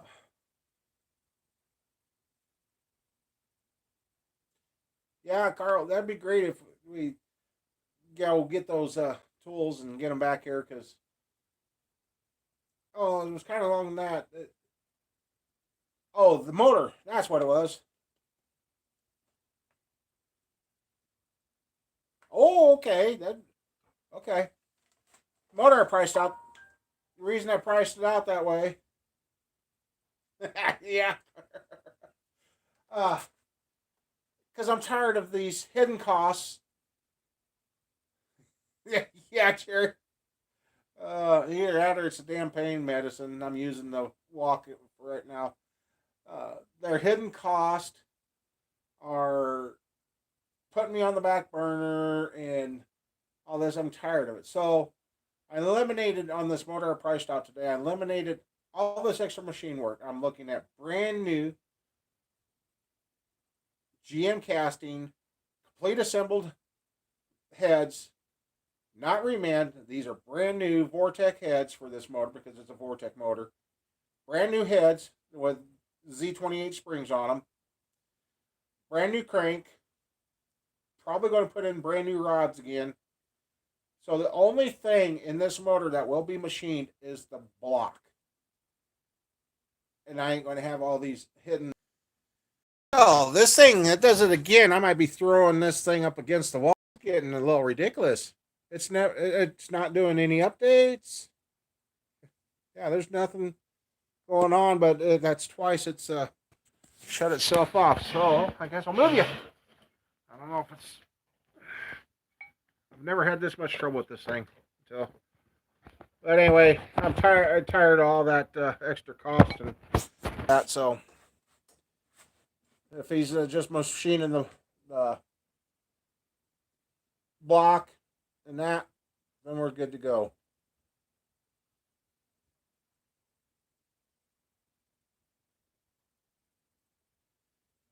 Hey there, Lightning. Well, Jerry, hopefully you seen me come back. So you take care and hey, we can get something figured out. We'll get that thing together and like we said, put it on a stand so you can go out there and crack it up or every once in a while and have fun with the neighbors. So yeah, I hope I am back. Can you get says I am, but wow, hour and 40 minutes this thing. All right, Jerry, thank you.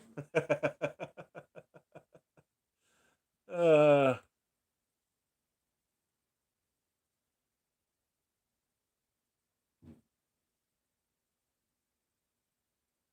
but yeah, so that's and then until I get the equipment home from North Carolina, uh, that's kind of what I'm going to do with the heads. Once I got that here, then I can do all the head work in house, except for milling them or whatever. But that's still a minor cost. But yeah, I figured up what on this 4.0 the heads, those little V6 heads. There is $600 total wrapped up in the redoing those things. I went through and picked out everything they said was head work or for the heads. $600 in those heads. All right, see you later, Craig. Thanks for stopping by. So, yeah.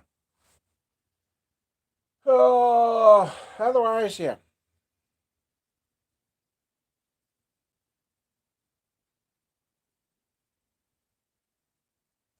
So, yeah.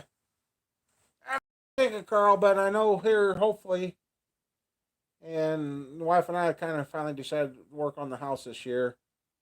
Hopefully, that goes good. Get that done. So, still like to build out here at the farm, but that's still not in the cards yet. It'll take a few more motors to go before we can get that done. Uh, yeah.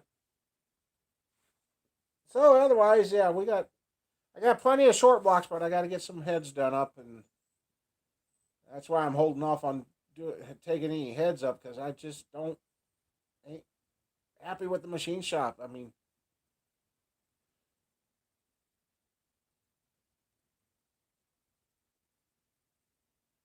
yeah, I've been thinking about the dually. I was thinking about going and getting the plates up to date and start using it again. I don't have enough to do that right now, and unfortunately, before I sell it, I got to do that too. So I don't know.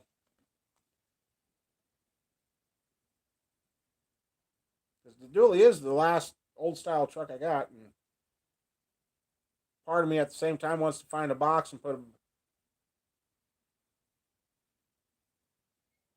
we'll put Canadian plates. There you go. And actually, the dually is the lowest mileage vehicle we own. I'm not sure if there's 140,000 on it yet. It didn't have very many miles on it when I got it. What, buddy? I know you're a little mad at me. I got to pick up some more food for you tomorrow. You ate too much. Cat was starting to make me worried because usually when he starts eating a lot, the weather gets cold.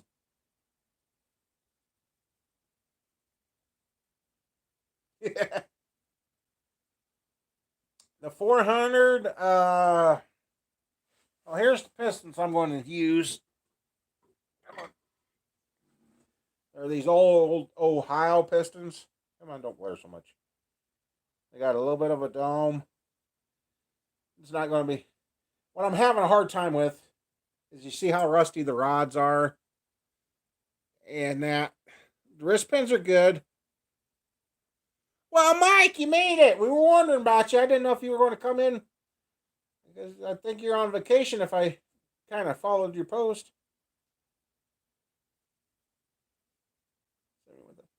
I don't. Oh, wait a second here. Huh. These may not be what they're supposed to be.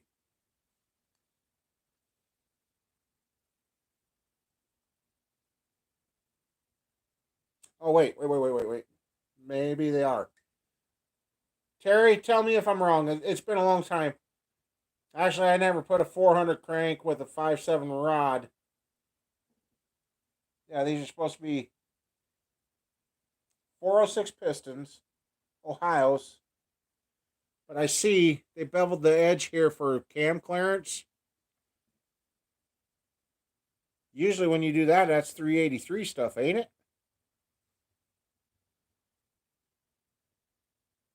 So if that's the case, then I won't be using these pistons. Anyway, they're rusty, and the thing about it is, I got pretty good uh, piston supports, or I could press these off. But if I crack one doing one, then I can't use them. And I'm not sure about dunking the aluminum in that rust remover stuff, but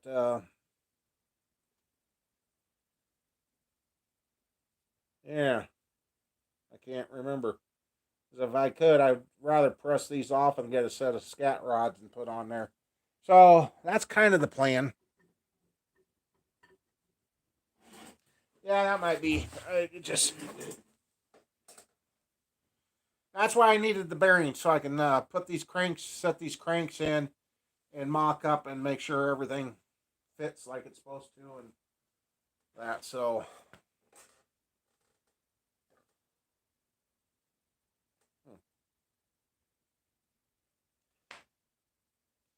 yeah. Otherwise, if I do use those, I might use my. I got a couple of sets of 882s. Yeah, I said 882s. I've had good luck with the 882s. Uh, but otherwise, if I can, I really have no idea. If I was going to a late modified race car, then I probably would go with a smaller chamber head or aftermarket.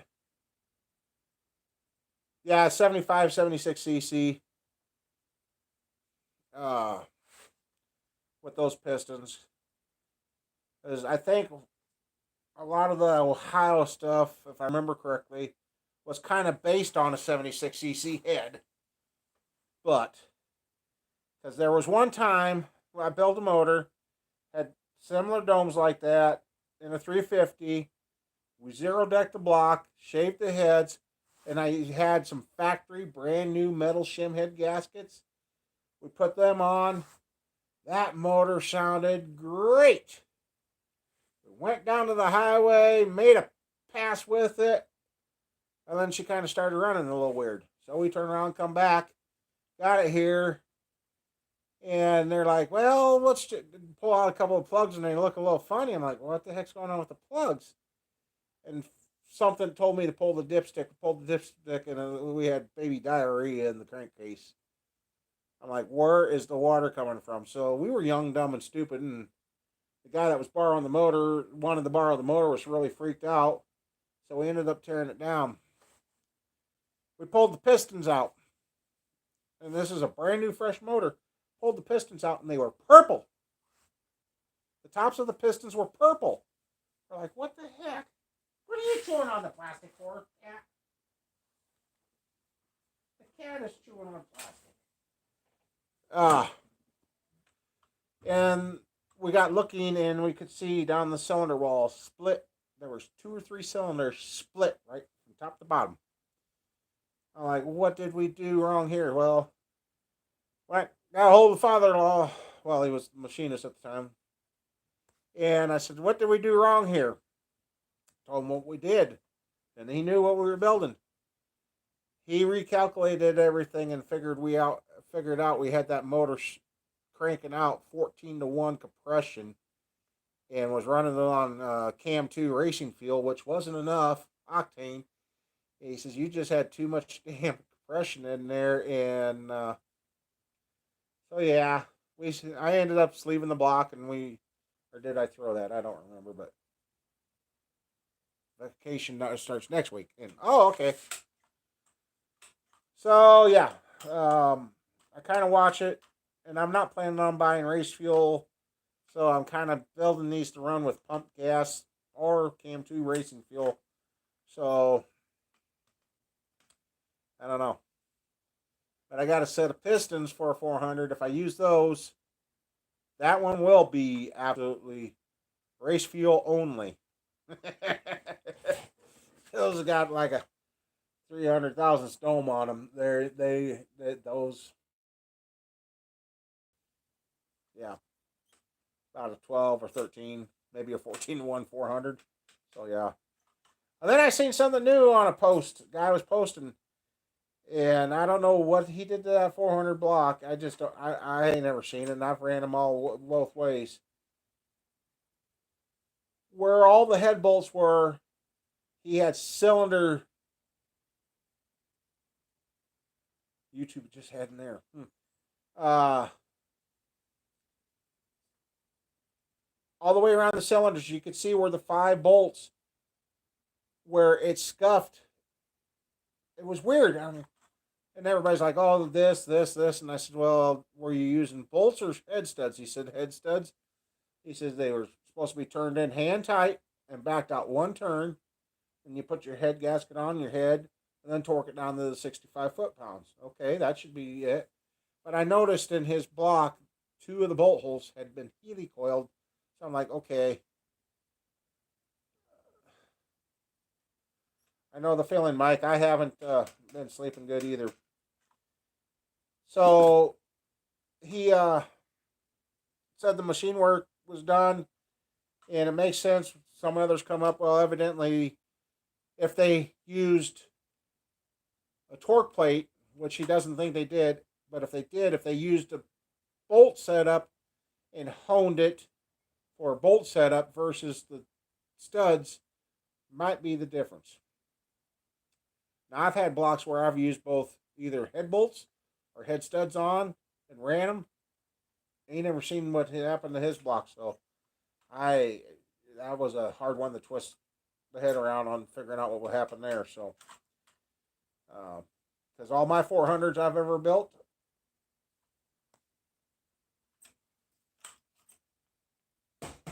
knock on wood, I ain't never seen that, so I don't know.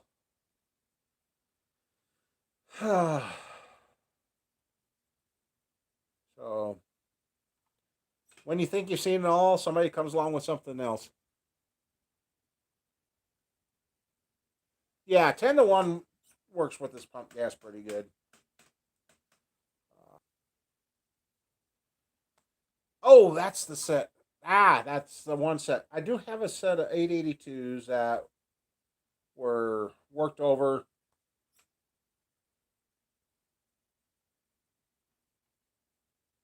Oh, okay. Still not getting any better there, huh, Dan? I guess I haven't heard from you for. I don't know what's going on. I notice I'm not getting a lot of comments. I'm not getting. I don't know if it's a YouTube thing or what. Uh, nobody, maybe one or two people on Facebook at all. I'm to the point where I ain't even. I'm about ready to not even turn it on. I'm about ready to start going days without getting on Facebook. And I kind of feel like all of a sudden I've been. I. It's just like nobody wants to talk to me or anything, and I don't know what. And I know the weather's getting nice and everybody's getting outside, but I mean, I've gone from having a lot of people talking to me to I sit there at nights, nothing. It just, I'm like, okay, whatever. I don't know. And once the weather got nice, and like I said, got this crap off my head, that helped. 'Cause I was getting tired. I even took the across the eyebrows because I've been seeing these dang hairs and I couldn't figure out where they were. And I finally found out I had some dang ass long eyebrows that were hanging down and I'm cleaning glasses and I'm like, I can't find it. And oh, it's just, so yeah, I don't, I know things have changed. A lot of things have changed. And uh, yep, I did it myself. The wife's got to come back. You can see there's some uneven, but for a pair of clippers and a mirror, I did pretty good.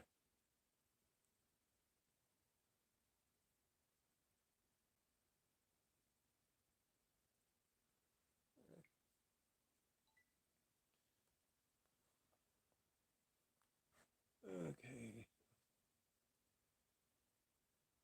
that's good, Carl. I mean, I don't know. I mean, yeah, I know. I've sometimes I get talking about cars too much and that, but motors. Well, that's what I've been all my life. I mean, for I'll be 50, so that means 35, 36 years. It's all. It's been motors and tools and carpentry stuff and that, and that's where I wanted to. I got to get in my shed, measure those rafters, see what they are. I think they're a 612 pitch, which is going to be a little hard to match up to this roof, but I can do it somehow. But if I can put on, like I said, get an addition on to where I either can move the office out of the corner and reclaim this corner again and have more workspace in here, and then have a clean room for engine assembly. Got a lot of ideas, a lot of plans. Just and I guess if you don't keep those going or keep having things to shoot for, then what do you got to live for? And oh, you missed some good ones earlier when I was working on that stupid Ford motor. Oh yeah, were you, have you? Did you get caught up? What happened to the 4.0? Yeah, got the crank in. Can't put the what would be the camshaft in, or the connection shaft, whatever you want to call it. I don't know. So, and I tell you, what's been fun is my neighbor before they started field work, which they're about done with, so he'll be back. The neighbor has helped me build. After all these years, he's actually helped me build a couple of motors. Yeah, Dan, you're right. I mean, you gotta keep pushing forward. That's why I'm kind of thinking. I really before I ordered. Yeah, before I ordered those parts last night, I really thought, do I really want? But I'm kind of getting to where if I'm going to be selling this stuff, I gotta have some of this stuff done and sitting here. Kind of hate to, but you got to. And if the race, if he got, it'd be great if I get a call later and say, hey, I took the feature. That would be great. But that would be an ultimate. That would be an ultimate start to the year. And then I could prove to somebody else that yes, you can do with what I'm doing. But I really sat there, and what little I spent last night isn't going to get in the way of getting the supplies for the house. I mean, and I got thinking. I mean, we got 13 stairs to get up, and guys, I haven't been able to walk up. I can't walk up them upright. I can come down them upright one step at a time. I can no longer do normal walk downstairs. So stairs are kind of becoming a real big pain for us. And if we can get the back of the house all sealed up, finished, and like I said in my one video, if I know I ain't going to get the cement floor poured below, we'll just put in footers and get the supports and get the beam in, and then we can build up and do the main level and finish. And then if I do the main level of the addition, then we can have our new bedroom, our new bathroom. It's all on the same floor, and the laundry room would be down below. I mean, yeah. And and Doc kind of scared me here a couple weeks, well, 3 weeks ago or whatever it was. I was in the hospital. He says, "You below your back now. Nobody's going to work on you to fix you until you lose weight. Until you lose the weight. Well, how the hell are you going to lose the weight if you can't walk?" I mean, I went a month and a half here not too long ago of eating once a day, and it's still, yeah. So I've been thinking about that, and I've been trying to, and the wife's getting worse.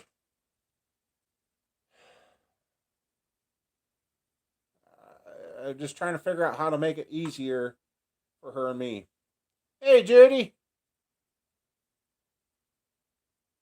Oh, that's fine, Judy. We've been kind of hit and miss, and we're still going. We're still moving. And I know people are busy. And not everybody can make every live stream. That's fine. Uh, Knee deep in metals and trying to get stuff done. Yeah, and Mike, you ain't that old yet. Uh, and right now, this thing here years ago, a buddy of mine says, "Oh, you need this." I'm like, "Nah, you just take." Nah, it's been up in the rafters. In this last 2 3 weeks, this has been my new hands. I I'm getting to where I can't. I go to bend over to pick up something. All I do is what are they? I'm doing like a flamingo. It's my right leg straight and my left leg back. I cannot bend like you're supposed to. I cannot do that anymore. Uh-uh. And he pointed out my vertebrae in my lower back are pretty much gone. I mean, in the X-ray you can see my good vertebrae looked about that thick. my bad vertebrae. I'm like, there's not much more room left. He says, no, there ain't. And then on top of it, my spine used to be straight. Well, now in my lower back, it's you fall once a day. Well, that's what happened to me here a week ago, 2 weeks ago. I don't remember.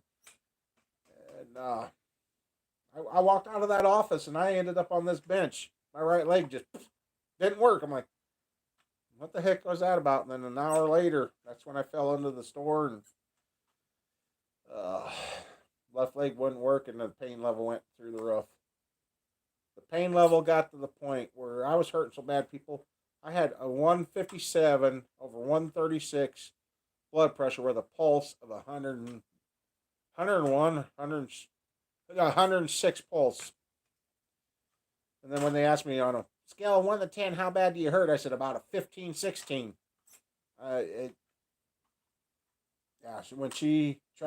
When I finally decided about an hour after being in the ER room, I decided I needed to lay down, and she went to help me lay down. And I got down on my right side partial, and I went to try and bring my left leg up. Oh, God, no. She tried helping, and she stopped midstream because it felt like she was ripping my left leg and hip right off me. It was bad. And then I was laying there. I'm trying to get comfortable and couldn't, and it started cramping. I almost had a Charlie horse during this. I'm like, oh God. So then Doc got there and he started the good meds and got it calmed down. So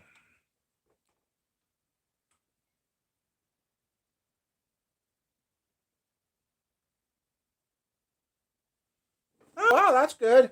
I seen you post your picture of the North Carolina line. I think I liked it. And that's another thing. Wife just did a bunch of posts and I liked them, put smiley faces on them. She didn't see half of that. I mean, I don't even know if we even get to see the true stuff that gets put out.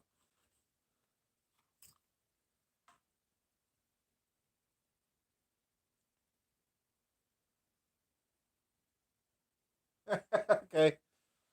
Yeah, I mean, 2 weekends ago we went to the swim over to the rec center, which was good. And then I got the harebrained idea, maybe my back needs to be cracked. We're in the water. I ain't gonna stress Mama Bear to. So we lock back to back, and then she bends forward. She's the right height. And years ago she did that, and it sounded like a 2x6 snapped in my lower back. And she wouldn't let me stand up. She's like, "You sure your legs are working? You sure?" I'm like, "Yes, dear. Let me stand up." And boy, I had the best relief for a long time. Well, she cracked my back, and I'm like, "Oh, thank God we were in the pool." The funny thing is, after she cracked my back, I couldn't keep my legs under me. They kept wanting to float up. I'm like, so I swam around a little bit and finally got it to where I could get my legs to stay under me. I felt good for a couple of days. And Climax, North Carolina. Nope, I missed that one. And hey Kenny, wondered if you get here. Hey Kenny, since you're here, got a good one for you. They got me again. Let me unbag it and see if you got any good ideas to fix this one, Kenny.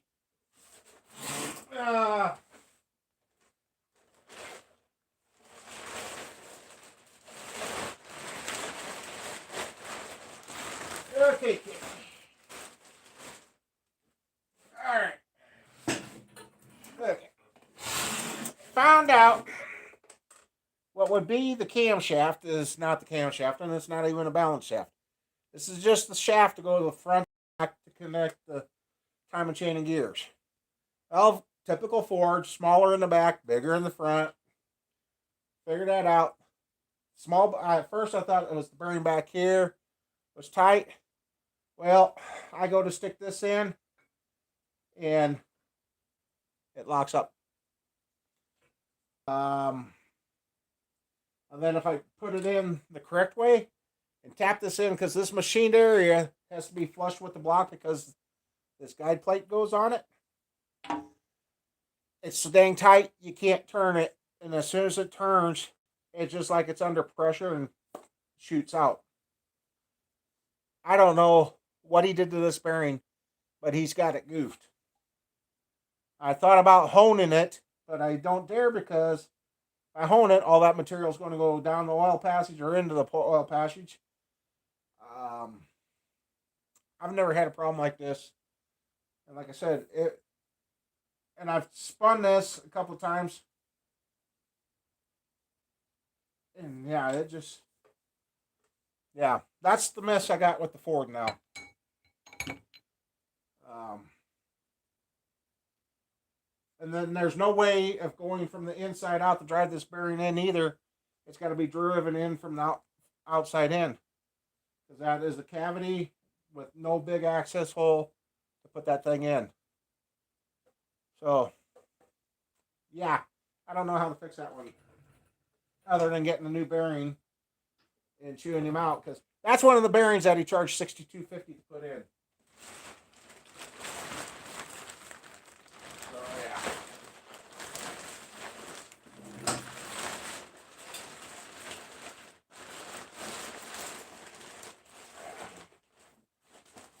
that's that problem. So if you got any good ideas there, bud, I could use one.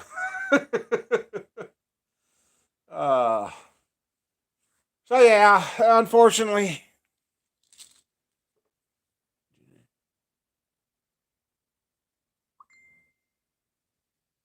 Oh, okay.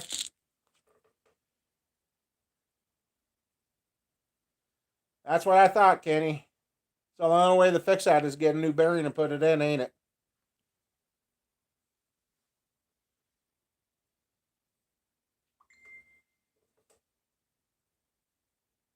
That's what I thought. Okay, yep. Alrighty. How? I want to charge. I want to charge him $62.50 for my gas and time. Yeah. Uh. Uh, yeah. I mean, I've had problems in the past with Chevy cam bearings because I got lazy on one motor. I didn't want to put the cam bearing shaft driver all the way through, and um, and I tried driving it in from the outside in. I didn't get it straight. Yeah, feels good. Makes me feel like the old TLC bear again. Uh, yeah, it's good to feel. She's just got to come back and fix it up for me. She was tired, and I couldn't stand it anymore after leaning over the fender. Well, I'll show you. Guys, I don't know if I really showed the truck. Oh, I gotta get up and move anyway. It's actually starting to get a little dark.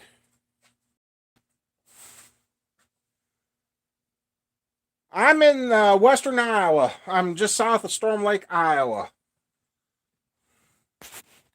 There's the truck that we're putting the motor in. And got quite a bit. I can actually see the motor again in there. So, got that.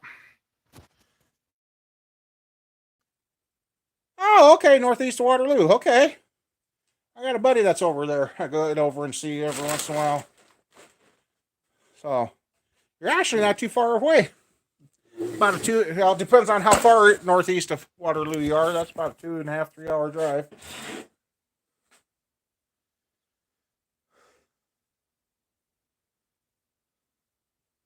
Well, when I couldn't get it to come off, get my hair to come off, I about took the clipper attachment off and just took it all the way off. But she don't like it when I got it completely off. Yeah, that truck is not in too bad a shape. Oh, you're out there closer to the like Decorah, Iowa, and or over towards Dubuque. I haven't been up in Decorah for a long time. One of my classmates from when I went to college was up there in north east Iowa. Yeah, I haven't talked to him in years. I think he went into law enforcement. I am not sure. His dad used to raise a.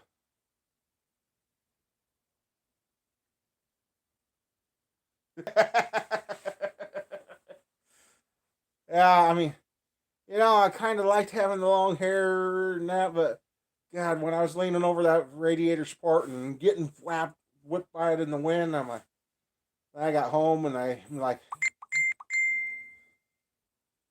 oh, a little slow there, messenger. I already knew that. So yeah, uh,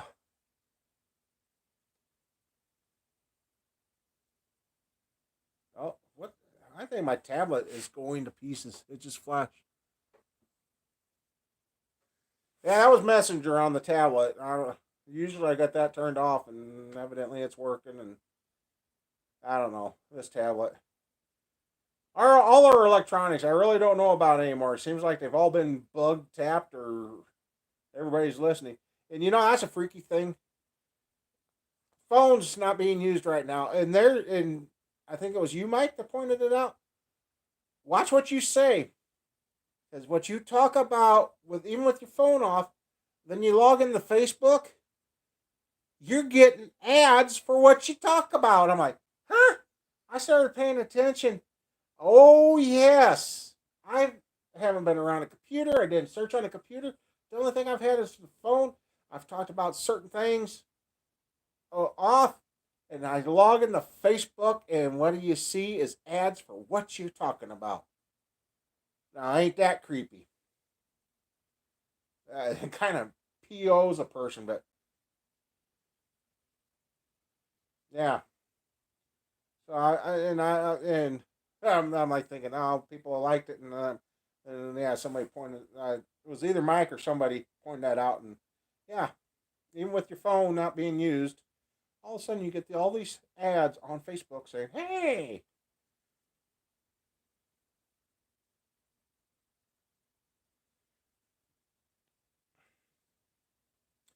So yeah, yeah, Kenny, I'll have to watch back about 20 minutes before you got here. I was talking about some motor builds we're going to do, and I got this 400 here. I know a lot of you are wanting me to build a 400 377, and I would love to. I just got to keep the greenbacks rolling through to keep the parts going. But well, I'm about to that point. But now I think Mike also found out you can only shut off your account for a week, and then it turns back on. You can't permanently delete your Facebook accounts anymore. You can deactivate it, but it's not going to go away. I'm like, really? So yeah, that's why everybody says we've had some family members on us. Move, move, move, move. They'll be better. No, it's not. You're moving to a place that you got to have all these upfront deposits, and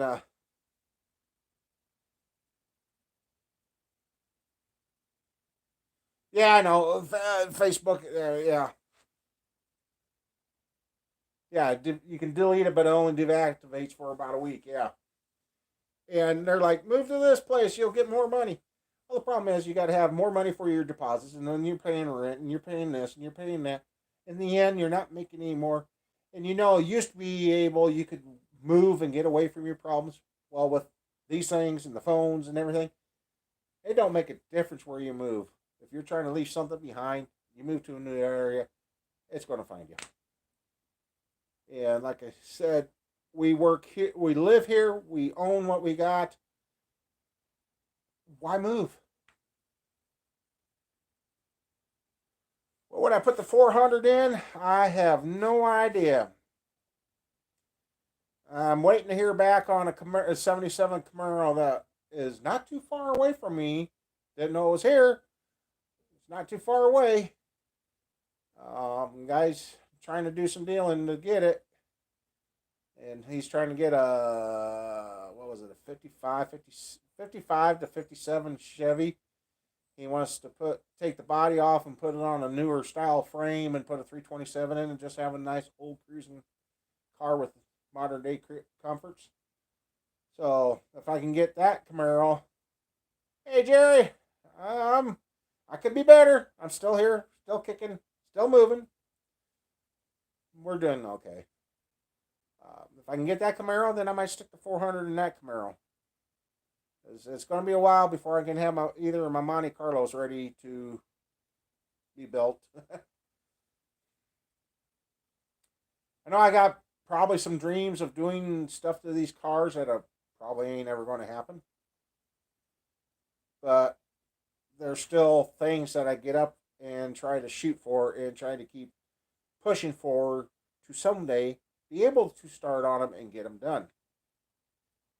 And I'm really torn, but I'm thinking I'm going to call the scrapyard and see what they think the projection. Another guy says right now iron is pretty high. And I couldn't figure out why. Well, we've reopened our iron factories and that. So scrap iron has gone up. They're thinking July, August is going to be an all-time high. So I might wait till then. If I do wait till then, a lot of the cars that are sitting out here, and they hit the prices that they're talking, they're going to go bye-bye. Yeah, they're going to go bye-bye. I hate to waste parts, but like I told the wife, they ain't selling now, so what the heck's the difference? 215 ton for shred up there. Ours is at 199. 195 or 199 didn't make a lot of sense. And car bodies right now are 200 to 10. I'm like, ooh, yeah. If I didn't want that gray pickup so bad, well, I've got the frame and I've got tranny and all that. Yeah, kind of no, kind of need to finish that truck. Well, I'd like to have a because of China. Huh. I don't know. Our steel factories are firing up again, so I don't know. I don't care what reason it is. If it gets up if it hits $300-400 a ton for a car, they're gonna go. The old age could be in jeopardy, but no, I need that. That was another thing I was going to get to today or in the last couple of days to get the starter off and see if I can resolder the connection. I think that's bad inside there. Yes, he's doing really good. A lot of people can't handle the fact that he's doing good. Get that starter fixed on the H.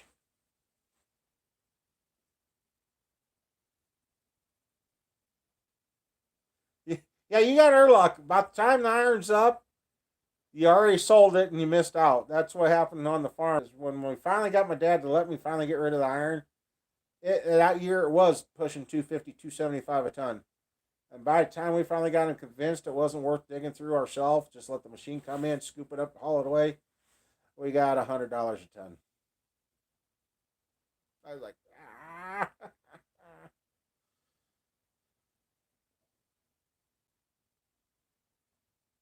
And you know, it ain't just Trump. There's people out, and you know, how to say this without not. There's people out there like me that, yeah, we can't do normal everyday things, but we're still trying, and we still get run down and tore up because we can't do normal 40, 50 hour weeks. I mean, I'm figuring out when I tell somebody what I used to be able to do in 2 to 3 days is now taking me about a week to two. The race motor we built that took longer than what I wanted it, but money was most of the factor behind that. Than the machine shop pulling what he did there that last week. I mean, a few things out of my control, but I mean, years ago I could have taken the easy thing and just sat on the couch and done nothing. Actually, I did for 2 years of my life. I didn't do anything other than play video games and babysit the kids. And but I finally woke up and said, no more. I'm done. I got to get back to doing stuff. And yet I get tore up. I mean, I hate to have it to where I got to approve comments on my channel, but prior to doing that, if I didn't do that, man, the stuff that was getting said and tore up. I could. It about it about chased me away from YouTube years ago. I about gave it up, but I stuck through it, and here I am. I haven't checked my subscribers. I don't know. I was like at 27, 2,800. I don't know if I've gone up, down, whatever. Uh,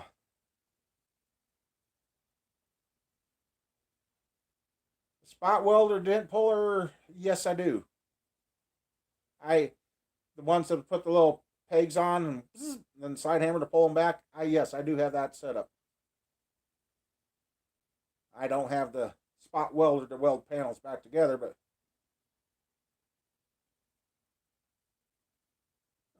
that's cool.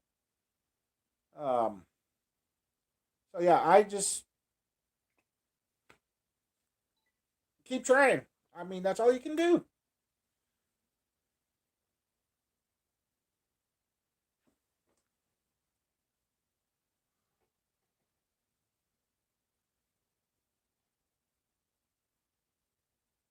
Well, let's see. Just a sec. I'll be right back. I'll show you what I got.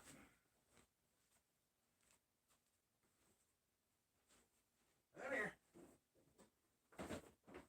Oh.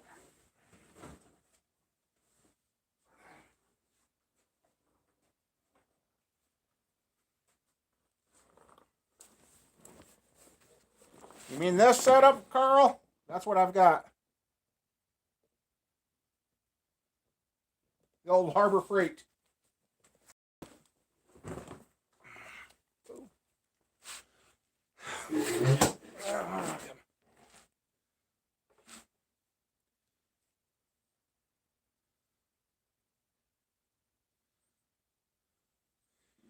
Yeah, I know that's me too, Craig. Uh,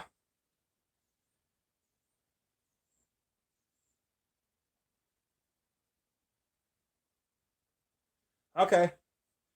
Uh, my knees. I called Friday trying to get into my doctor to get the shots on my knees, and he was gone to class. Oh, that's fine, Mike.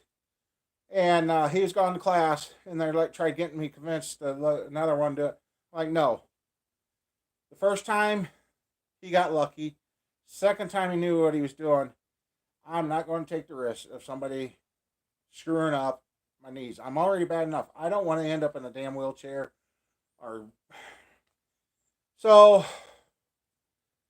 it's Tuesday before I can get to him. I think it's 4:15 in the afternoon before I'm going to get the shots on my knees. I do too much.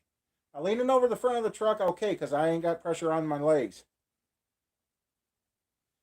Yeah, ooh, flanger. Okay. Yeah, Carl, I know those cortisone shots ain't good for me, but if I don't get them, I'm not going to be walking much longer. I, well, that night I went over to the hospital. I could not walk in the hospital. She brought out the wheelchair, which was for a toothpick, but I was already trying to walk for the hospital door. I waved her. I said, "Bring it here." I just used it, and I used it like a walker to get in. Got inside the door, sat down, and then she brought the bigger chair for me. And I haven't been so damn scared in my life because I literally could not walk. I mean, my legs were shutting off like somebody flipped a switch, and that I'm not ready for that. I'm going to keep fighting it. I'm going to keep trying to deny it. But I finally broke down. When I had the kidney stone, they had me on the big tramadol pills. They were like 500 milligrams. They did give me some tramadol, but they're only 50 milligrams. They're tiny little shits. But I can tell you, they're kicking in. I'm getting a little wound up, but that is the size of them. Yeah, here we go. They're small. And it's about the right dosage. It takes the edge off enough to where I can walk. And like working on the kid's car when Buddy was here, I wanted to help more. All I ended up doing is I wanted to be in here doing stuff while he was outside, and I couldn't. I couldn't. I'm like sitting in here, and I'm like, I ain't getting nothing done. So I went out and watched him to make sure. I helped him a couple of times, but nothing like I used to be able to do. And if you heard that, all right. Hey, Kurt, you take care. I hope you had a great weekend. I liked your picture you sent. I would have liked to have been sitting there with you.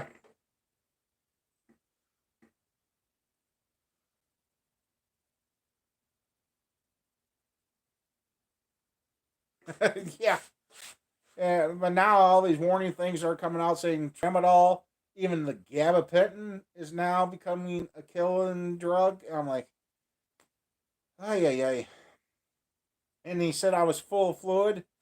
Well, let's see how I'm doing today. Oh, hey, I don't have a ring. I literally don't have a ring around my foot for once. You guys see that? Just very little. It's still dent, but not nothing. These are loose socks, and they were leaving rings in my ankles, and it's not right now. So, but I stopped taking that. There was two medicines, but anyway, one of them was the fluid pill. My gut was so bad. Yeah. I thought I was. I mean, I was better. This is stupid. I don't know. I guess. Well, I've already hit 2.5 hours. I don't know. Let's see how the battery's doing. I haven't checked. 283 small block. Tim Allen it. There you go. Ah, the battery is down. Let's see. We got. Oh, we probably got about another. No, I am not a beer drinker. No alcohol. Um, the pop. I was pop free. Started drinking, and I just realized again, drinking too much. Now I'm back to doing water. I've been on water for. I've been drinking about 3 to 4 of these. What a 1 quart water. Boss hog wheelchair. Hell no, I'm going to stay walking, guys. I'm going to. I ain't going in the wheelchair. No, no, no, no, no, no. Nope, nope, nope, nope, nope. Because if I'm in a wheelchair, that means everything I got up high I can't get to. Mm-mm.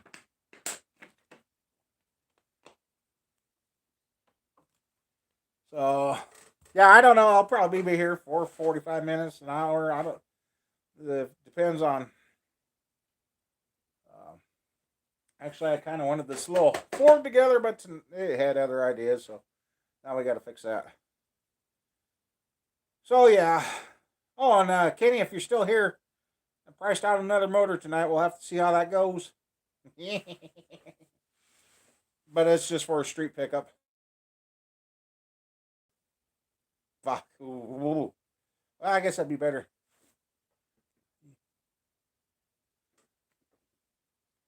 Power, yeah. I'm with a V8. Oh boy.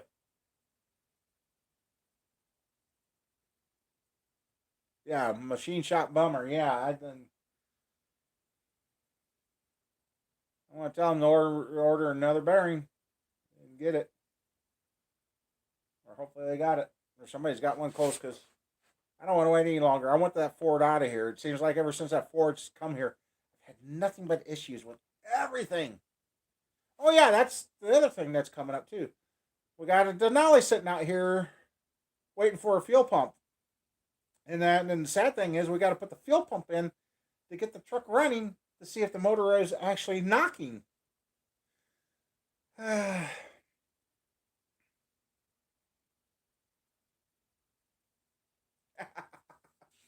oh, don't get yourself in trouble with YouTube going around trying to promote anything or anything, Carl. Don't get in trouble.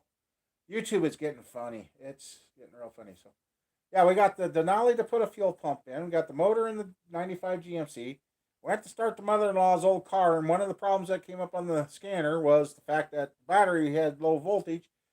Yeah, the locks work and the headlights work, but it won't turn over. When it's going to have the son-in-law move it yesterday, since I'm having trouble getting down and low, and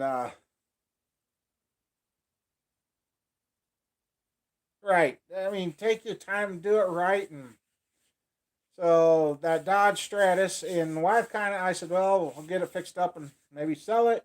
Wife says, well, maybe we should keep it and hold on to it for Squirrel when she goes to college. So I don't know. I told her it ain't going to cost us to let it sit here. Actually, I would take it to town, park it.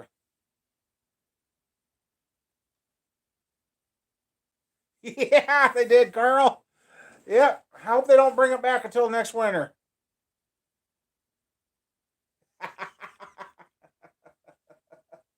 Oh boy.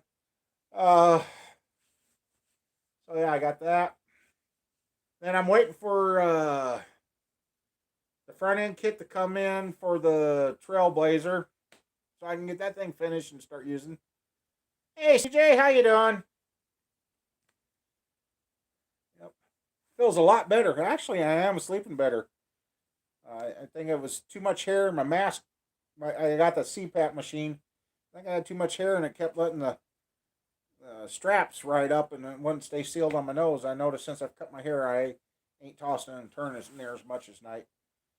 But last night, I fell asleep at the computer, and about 3:45, I went upstairs to bed to finally lay down, which is okay because I had to make sure the wife was up for work. Sent her a text, and she's like, "Yep." My nosy chair, kind of got a quiet one. I found a new one. I went to get pills a while back here a couple of weeks ago, and the office, the hospital side of the pharmacy was remodeling, and they had a chair too. If I could have got a hold of the other one, I would have. I got me a new chair.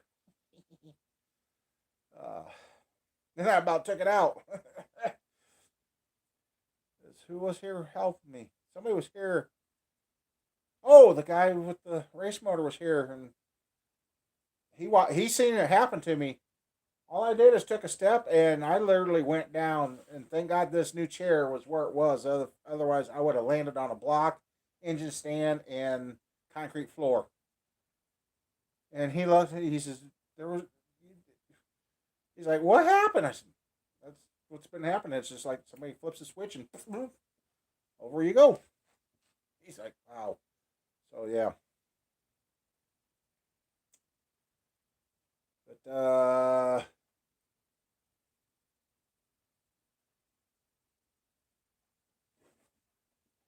nope, it don't make any noises. It don't make any noises, which is good.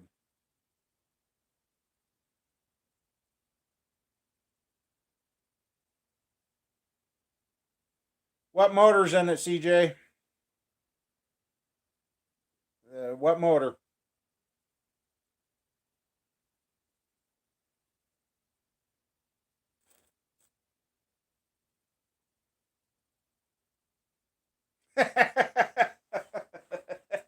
Yeah. Well, well, I do. Actually, the chair's under 6 cylinder. The what 2002 Explorer. It's probably got this 4.0 6 cylinder in it. I'd walk away from it. Don't buy it. Nope, nope, nope, nope.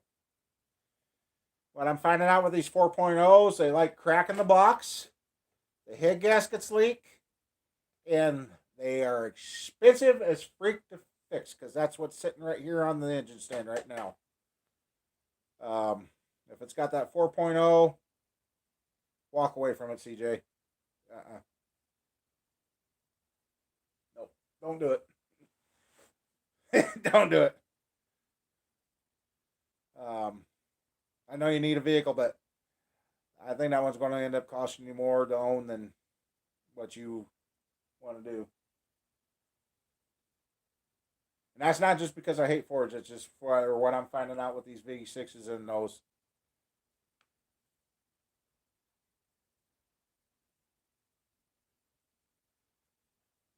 The 3.0s had problems, but these 4.0s, I guess, up there between the soft plugs, and there's no water in there or nothing. It's all oil. They like cracking in there. Um, the head gasket seep. It just and with that many miles on it. A friend of mine's got one with about that many miles on it. CJ.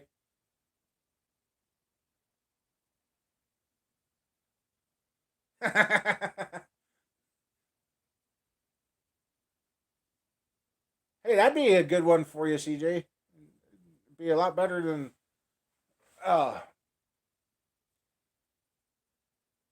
so yeah, I they're having issues with their Ford Explorer, and and it's a nice looking one too.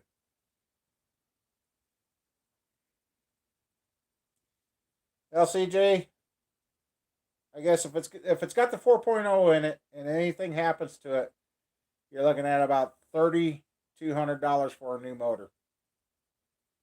And good luck finding them in the junkyards because we've used the national locator and everything, and we couldn't find a good one that had any decent low mileage. We could find a couple, but they had more miles than what you'd want to even think about putting in. So yeah, I had that in my older videos. I show off that old '79 F-150 full size. I think it was the last year of the full size Ford Ranger pickups, and that thing came from the factory. Uh, it came that '79 Ford came from the factory with 3312 white spoke wheels on it. It had the factory roll bar in it, factory sliding rear window, factory sunroof. It had a 400 modify or 400 motor in it, and it had the push guard on it with the factory fog lights. And it was one of those that had the multicolor reflect. You couldn't hide from anybody with the dang thing because the dang stripe kick on it was reflective. You couldn't hide. That was the funnest truck I've had in a long time. That thing went places that I wouldn't take in a Chevy at the time. But once it broke, I it never ran. I never could get the thing to go right again.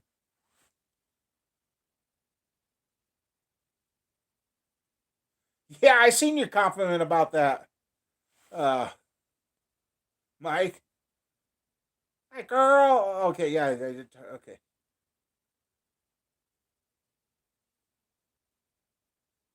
Yeah, and it had the custom tuck ceiling in it too. I mean, the button tuck ceiling. It was a hell of a truck. But when I took up and it didn't have carpet in it, it had the rubber floor mat and I'm like, oh, there's no floorboards left. I mean, the floorboards were rotten. The motor blew up on me, and the tranny went out. The front end, once it broke, it just. But yet, I kind of wish I had that truck because now I have the technology and the equipment to fix it. But yeah, that's when that was about the last Ford conversion. I took out the 400, found a 460 that would go in it, and man, was that a pain in the butt. Hey, Greg, how you doing? Long time no see. Haven't seen you on Facebook or nothing. Didn't know if you got lost or if you won the lotto and you just forgot about us little peons here. uh, so yeah,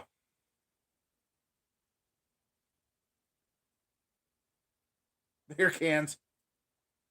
Yeah, I never had a problem with beer cans. I figured that was one thing I could never get the. Oh yeah, that's not good. Uh, I never did get to where I would. All right, catch you later, Carl. Thanks for stopping by. Nice to see you. Uh, I've never been one for the beers. I mean, My dad tried to get me, and I just couldn't. I couldn't. Yeah. Then it didn't help after I got to go through the Budweiser plant on our FFA senior trip. We're going through the Budweiser plant and seeing how they made it. I'm like, ugh. Nope. So I never was one. Yeah, Carl. We got a Carl K and a Carl C. Uh,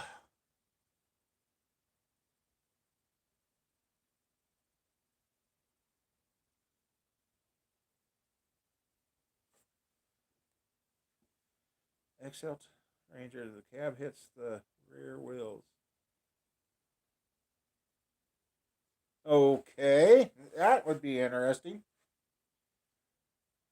Oh, and the other thing that might be happening is now that Mama Bear's backing off and not being so busy, we can maybe get the 327 together. So yeah, there's a lots of things to come up. Just now getting it all to fall in place and go.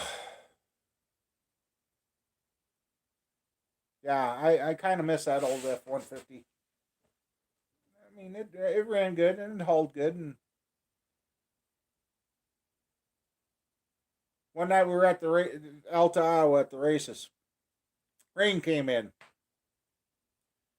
and it turned into a mud pit. That place, when the rainstorms come in, if you weren't out of there before the rain really started coming down, you were waiting for somebody to tow you out. It rained, and well, I'm getting tired of waiting. And over in turn 3 and 4, that was the swamp end of the pit area. And I looked at my buddies. I said, "We're getting out of here." And they're like, "Oh hell no, you're not." I said, "Oh yes, we are." And everybody looked at us. Everybody's waiting to go that way. I turned around and I headed that way. And people are shaking their head like, "Oh no, I've got a race car or 70. It would have been a 77 Monte Carlo on the trailer, all the tools in the back of the truck, and I hit that. I made it through it and up onto the track, and out I went. Well, everybody seen me make it through with that Ford, couple of Dodges and a Chevy. They tried. They sunk.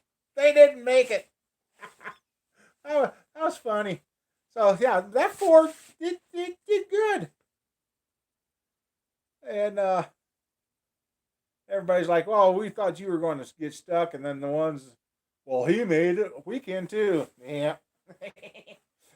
Now, if they had to pull them guys out. Oh. And we went out and busted a 3 mile stretch of mud roads open one winter, and boy, that was a blast. First night we tried, we got halfway up the hill. Second night we tried, we almost got to the top of the hill.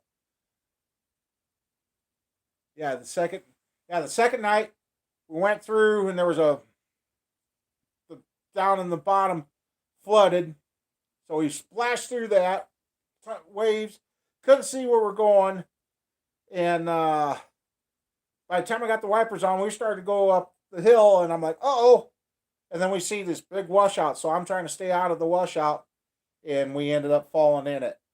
Yeah, the truck is on a not quite a 45-degree angle, but everybody's leaning on me. And the one rule in a 4x4 you don't do is you don't turn the wheels and stand on it. Well, that's the only way we got out. I ended up getting crossways in the dirt road. They're like, "Yeah, you ain't getting out now." And I just kept inching her and swinging it, and finally got out. I said, "Oh yeah, I ain't getting out." They're up on top of the embankment. They're like, "Hey, wait for us." I said, "You can meet me down at the bottom." I took off. I made them walk down that muddy hill. Got down to the bottom, and yeah, 2 days later, all the U joints start falling out of the front end. But oh, it was a good Ford.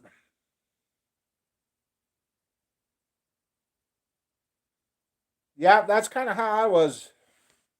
I used to have a whole bunch of Chevy stuff. Montclair, yeah. Yep. Okay, what's King? King. Oh, hey, King, you're still hanging out here. Cool. Yep. We just Cars will do certain things, and then when you mistreat them, yeah, it's going to cost you. But hey, the OJ, the glove didn't fit era period. uh-huh. I'm sorry, guys. When leather's been wet with water, blood, mud, whatever, and it dries, it's going to be smaller. So hey, just saying. Yep. He's out now, ain't he? Or is he in a halfway house or something? Didn't they finally get him out of prison?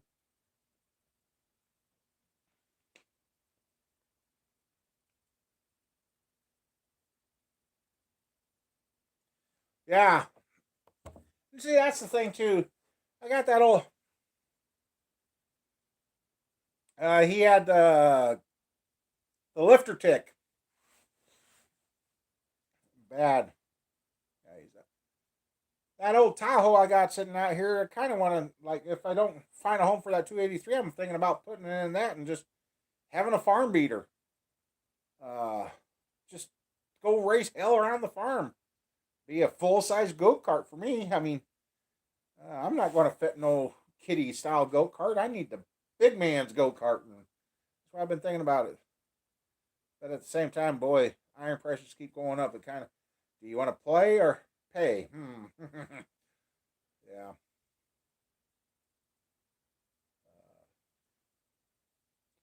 So yeah, it's just I keep looking over this Ford Motor sitting. It's like it's in a lifted truck sitting next to me.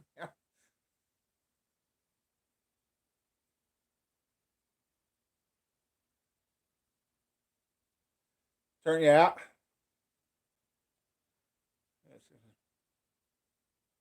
Big boy Polaris. There you go. Yeah. Yeah. I got stupid and I had a I can't even remember what it was. Suzuki 4x4 Farm Ranch. I can't remember.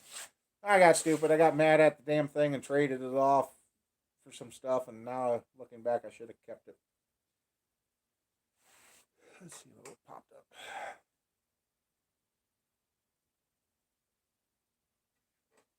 Yeah. And that's me too. These two these 2002s I've got and the 97 dually, if I don't ever sell it, those realistic could be the last trucks I ever own. I mean, we're getting too much throwaway trash. I mean, like you got 2013s, they got lifter ticks. Yeah, I can fix it, but that's not the point. And and then again, you're paying higher plates and everything. I mean, and the way my body's going, who knows? Yeah.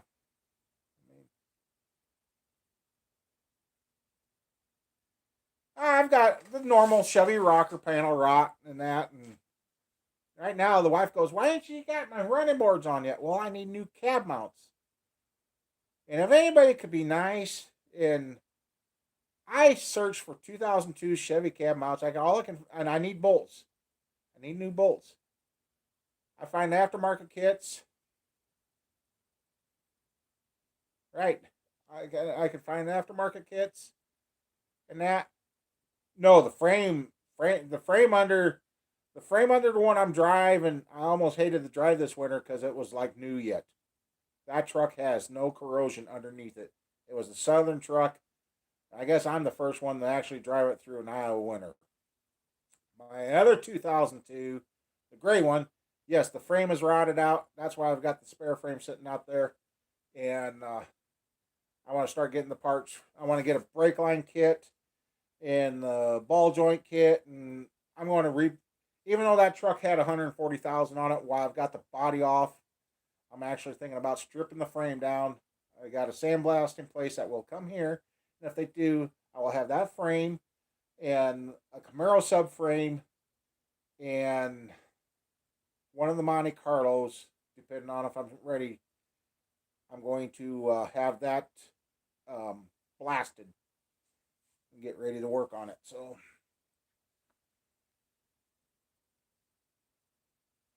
oh,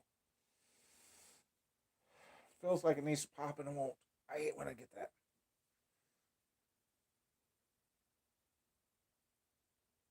Low 2-cylinder, low compression. Yeah, 2007. Next trick you get will be bigger. Yeah, I kind of wish I would have kept a oh, what was that, 80 something cargo van, Chevy cargo van.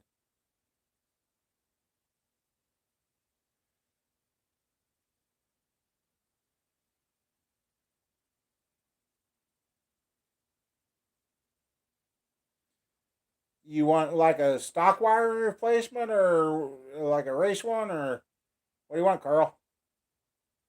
I have kind of do know a little bit of the prices on those.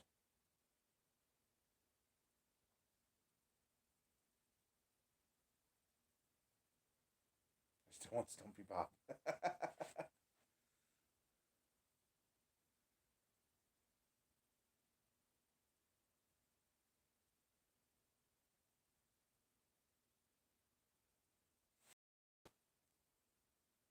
Okay, stock one. Okay, I can look into that.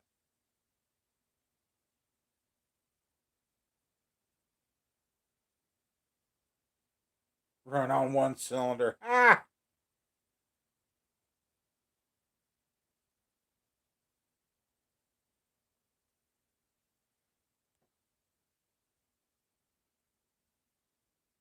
Oh wow. Yeah. Remind me, Carl, because I actually just before I started the uh, live stream, I remembered something I was supposed to do this morning. A little late.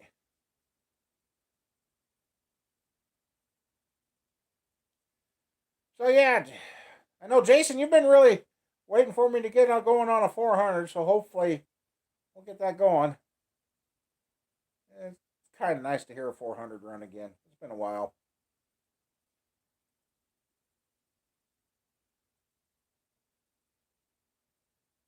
Get your guy must be working on a Farmtown game or something.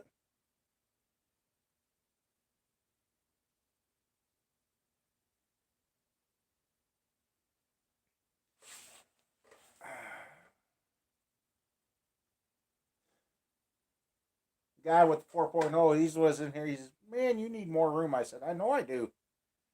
I mean, if I could actually get things to go the way I want and have them planned out in my head, it could be dangerous around here. It could be really, really fun." But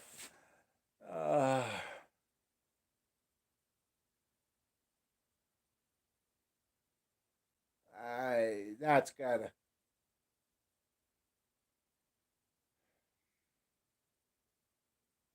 going to have so much more elect. No wonder my scanner's getting updated, and well, they've already have had a guy back in the 70s, 80s did have the motors out. He converted cars to run on water. Then the big oil companies bought up the patent rights, and when the patent, the what they agreed on time limit was about ready to come up, he was murdered. Um, yes, we can run vehicles on water, but it rolls back to what I've said about things.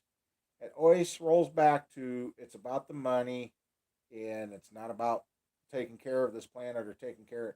It's about the money, and the oil companies made sure that it ain't happening. So,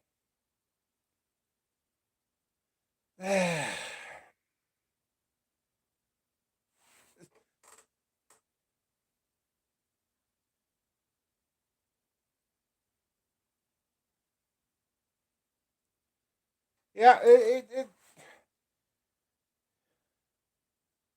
that's kind of why I want to put the 400 crank in this block under this one, and this is there it sits there it's hiding in the corner. It's hiding there waiting. The 5.3s, the early ones in 99, 2000, and not so much. Then from about 2001, 2 to about 2007, were the good 5.3s. And I got a 5.3 hiding back in the corner. And I found out 5.3s, if you spin a cam bearing, depending on the block, if it's the late model block like in the 2002, you spin the cam bearing, you chuck it. Now, if you have the pre one before 2002, and it had to be a certain one, they had different size camshafts. So they had a different bearing. They had a smaller bearing in the 99 2000 5.3, and you could actually bore that out for the later, so that one you could save. But after 2002, yeah, if you spin a cam bearing, which that is a known problem with the 5.3s. What are you? Oh, you're eating a bug. Eat it. Uh,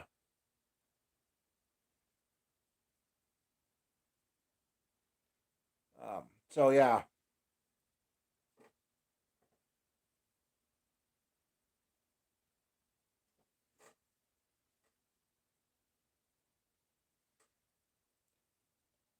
4.3 V6. I had a couple of those. Well, I've got them. I just got to get them done.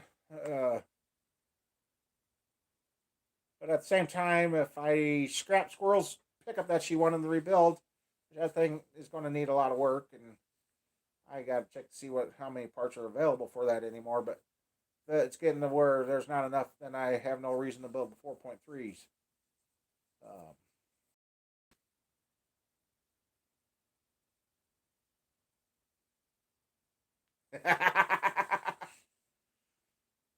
What's her? Uh, I don't. Well, I don't know. My wife and I went out to eat the other night, and I'm getting it back under control again. I'm not eating a whole lot. Uh,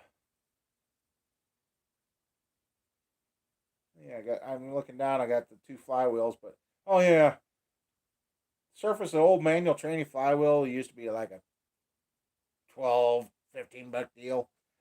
Yeah, goofball that put in the wrong bearing wanted $35. The Surface one. Huh? For about 5 minutes worth of work, you want $35? I don't.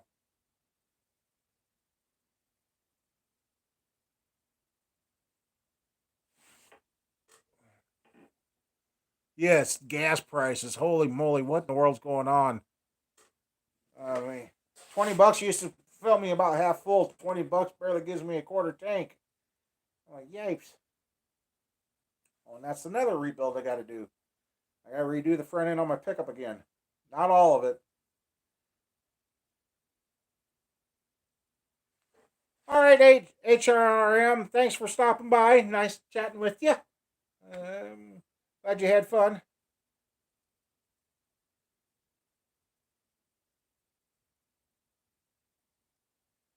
Yeah, I gotta decide if we're gonna do this get together in June or I'm going to change it to July. I don't know. It just June's coming fast, and it's not really enough time. But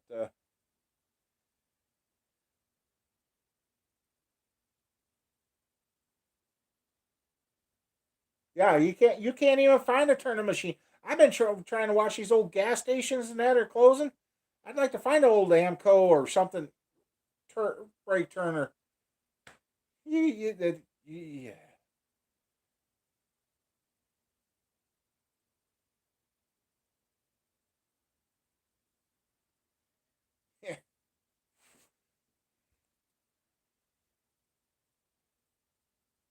Yeah, you can't. Yeah, yeah.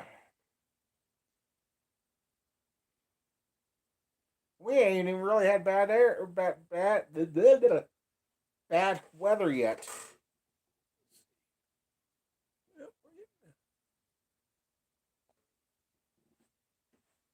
Yeah, I got. Oh,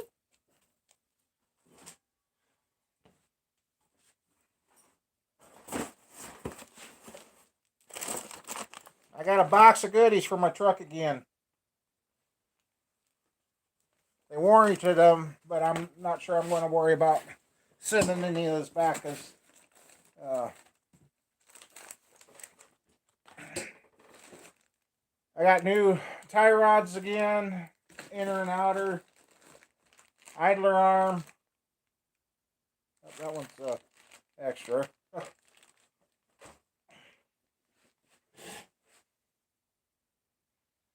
And I got a pair. I wanted all four, but they only sent me two for warranty because boots are ripped on my ball joint. But my drag link, I noticed when taking off, Judy. You have a good one. When we went to do the shocks on the truck, I noticed my drag link when we grabbed the wheel was going up and down, starting to bounce again. And the tires I just put on there are wearing funny, and it's not the wheel bearings. Wheel bearings are tight. And then Buddy noticed that the ball joint boot ripped, so that was full of dirt, and yeah, I don't think I'm.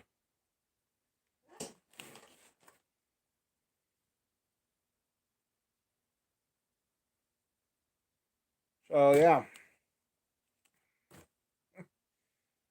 Hell, I just named off a whole bunch of work that would keep normal shop busy for about a week. Oh boy, it's gonna be a long summer. Carl, want to turn some wrenches? Come on over. uh, yeah. Oh boy. Well, Mike, I made it to 3 hours and 3 minutes so far. If you're still here.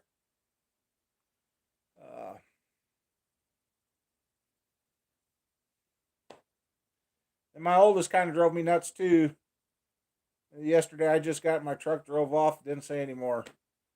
You know, I told her she might need to have the front end realigned after putting the new struts on her car because it raised it 4 inches. First few days, she said it drove nice. Well, no, now she's uh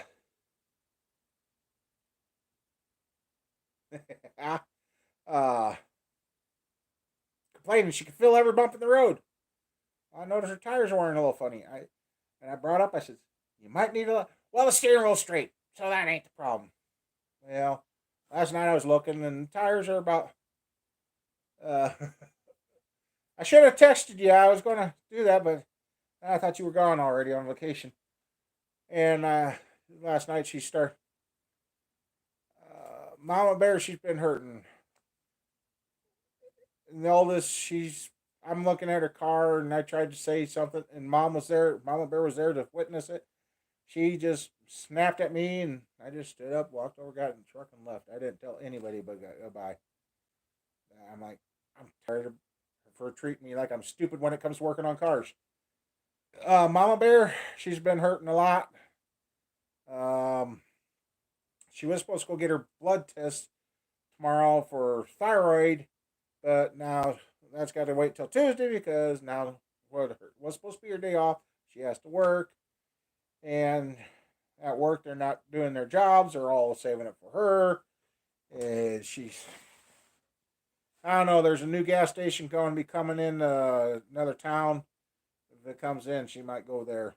She's she's getting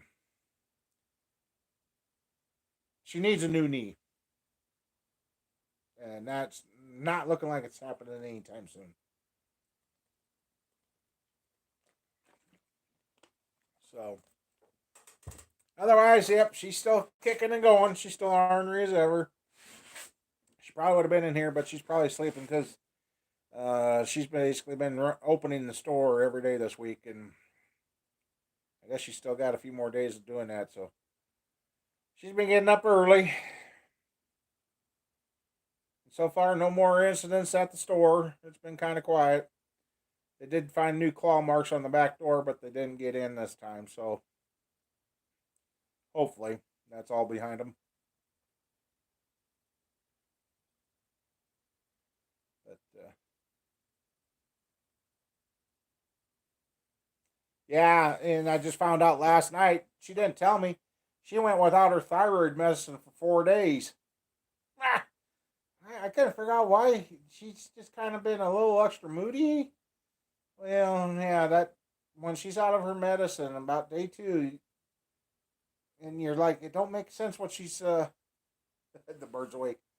Don't make sense when she gets like that. And now, yeah, she just told me last night. Well, I went without my medicine for 4 days. I'm like, ah, jeepers. So yeah, I don't know if it affects you like that, but when she don't have it, I can start telling real quick.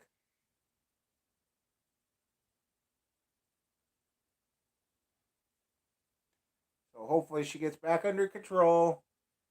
And like I said, she's supposed to have next weekend off, so maybe one of the days I can get her to come out here. Maybe we can get her 327 built and have fun with that. And uh, it'd be nice to have that done. I do have everything but an intake.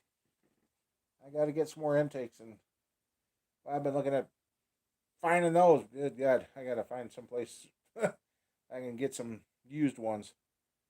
New, boy. Aluminum prices must be good. But otherwise, yep.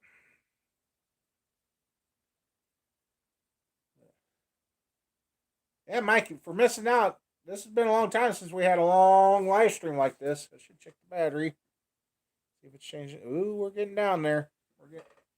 Oh, I hate that tinnitus or whatever you get when you get that high pitch in the ears.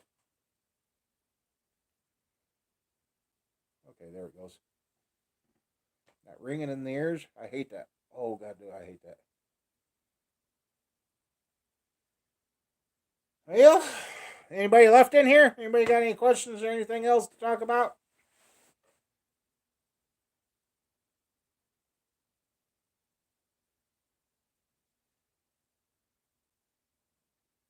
Oh yeah, you were off chasing trains last night. When I was younger, I used to get bad.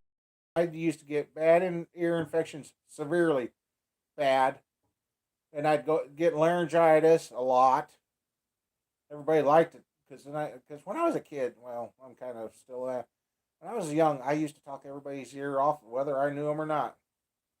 Nowadays, I kind of select who I talk to, I guess, in a way. But and one night we had owned the cafe in town, and hey, Jerry, not too much. We owned the cafe in town, and we used to live in the back of it too.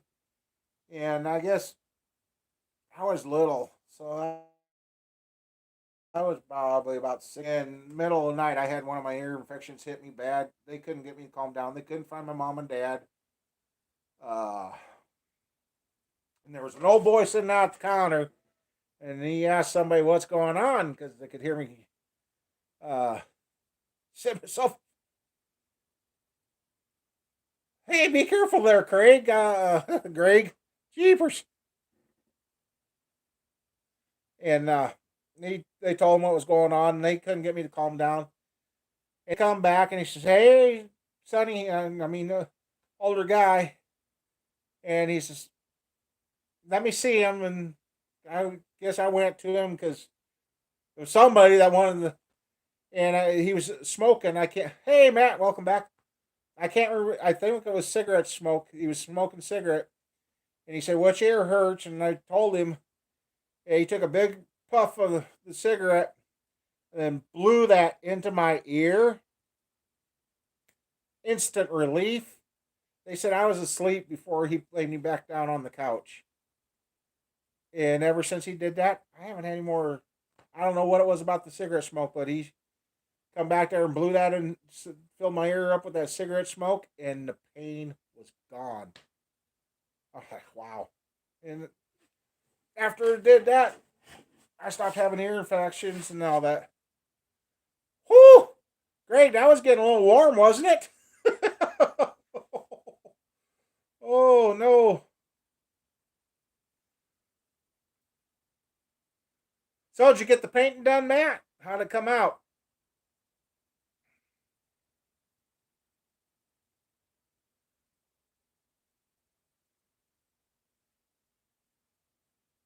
About as bad as my dad when he was picking corn tomorrow. Okay.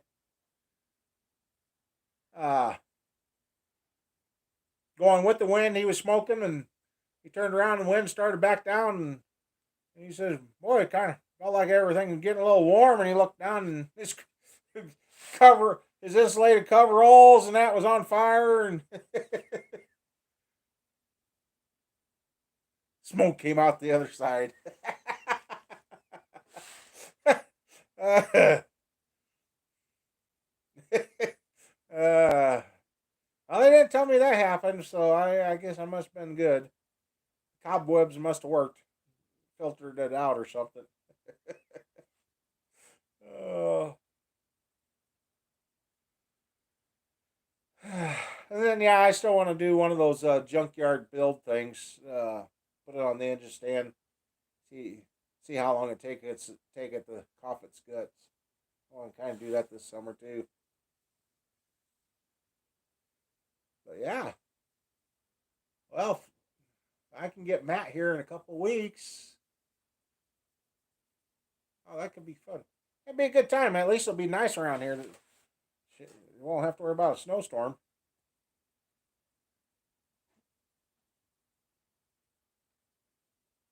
Goofy cat.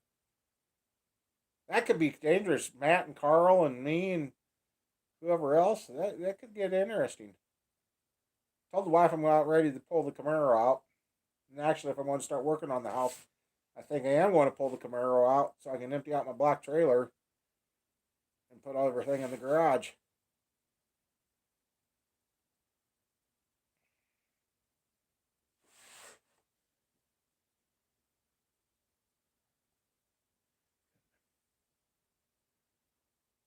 Oh, ouch, Mike. Nah, I ain't sure on anything. Let's see. Is there any sign of that left? I guess it did go away. I can't see it now.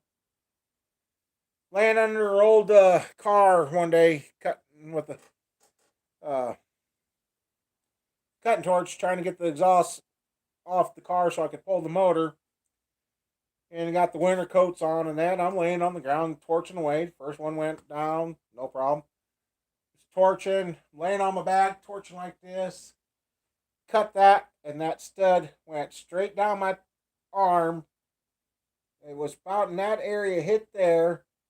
I dropped the torch, and I come out from under that car, and that thing continued to go up over my shoulder, down across my back, down the butt crack, and then down the pant leg before I got that sucker out of my clothes.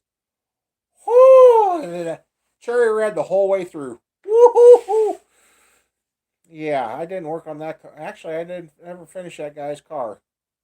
After that, I'm like, I'm done. Oh, that hurt. Yeah, used to be able to see it, but I guess they finally grew it out. Oh, there's our warning. 15 minute, 15% left. Oh boy. So now I got. Yeah, I was probably about 18, 19, so when I was still moving good. Well, there's our 15% warning, and now I gotta hold my finger on the screen to see. Oh, slag in the shoe. Oh, I don't dare let that happen nowadays because last time I had a metal sliver in my foot, I was on outpatient service. Uh, outpatient. I had to go over there for a week for God antibiotics or something. But well, everybody, I guess the tablet's dying on us. Very clearly more. Oh yeah, and I cringe every time I see somebody using a chisel on YouTube and that, or even like this old shaft here. You can see I've ground that off, but when that stuff mushrooms out, like this here, I just see this. I need to hit that with the grinder again. They're waiting to come out. So yeah, I guess Matt. Oops, excuse me.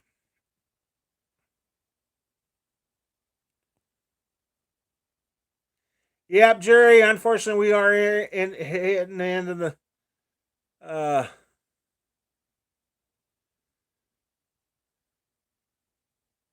yep. So, thank you everybody for coming by tonight, and I'll have to stay tuned and see what kind of trouble I get into or what comes up next. I mean, who knows?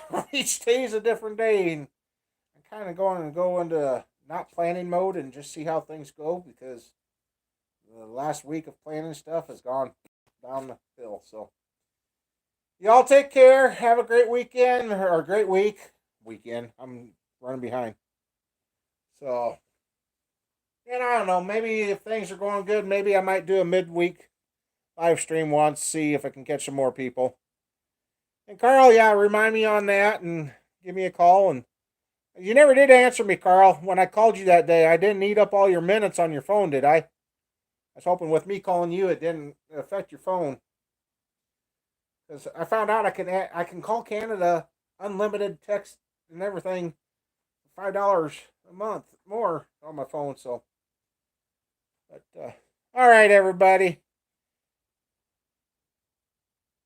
You'll be working. Yep. So, all right. Well, I guess it's going down. So, see y'all later. Have oh, there it flashed up now. Oh, okay. Okay, got you, Carl. All right, everybody. Have a good one. Stay safe. Keep dirty in your projects. Get busy in the shops and whatever else. So, see y'all later.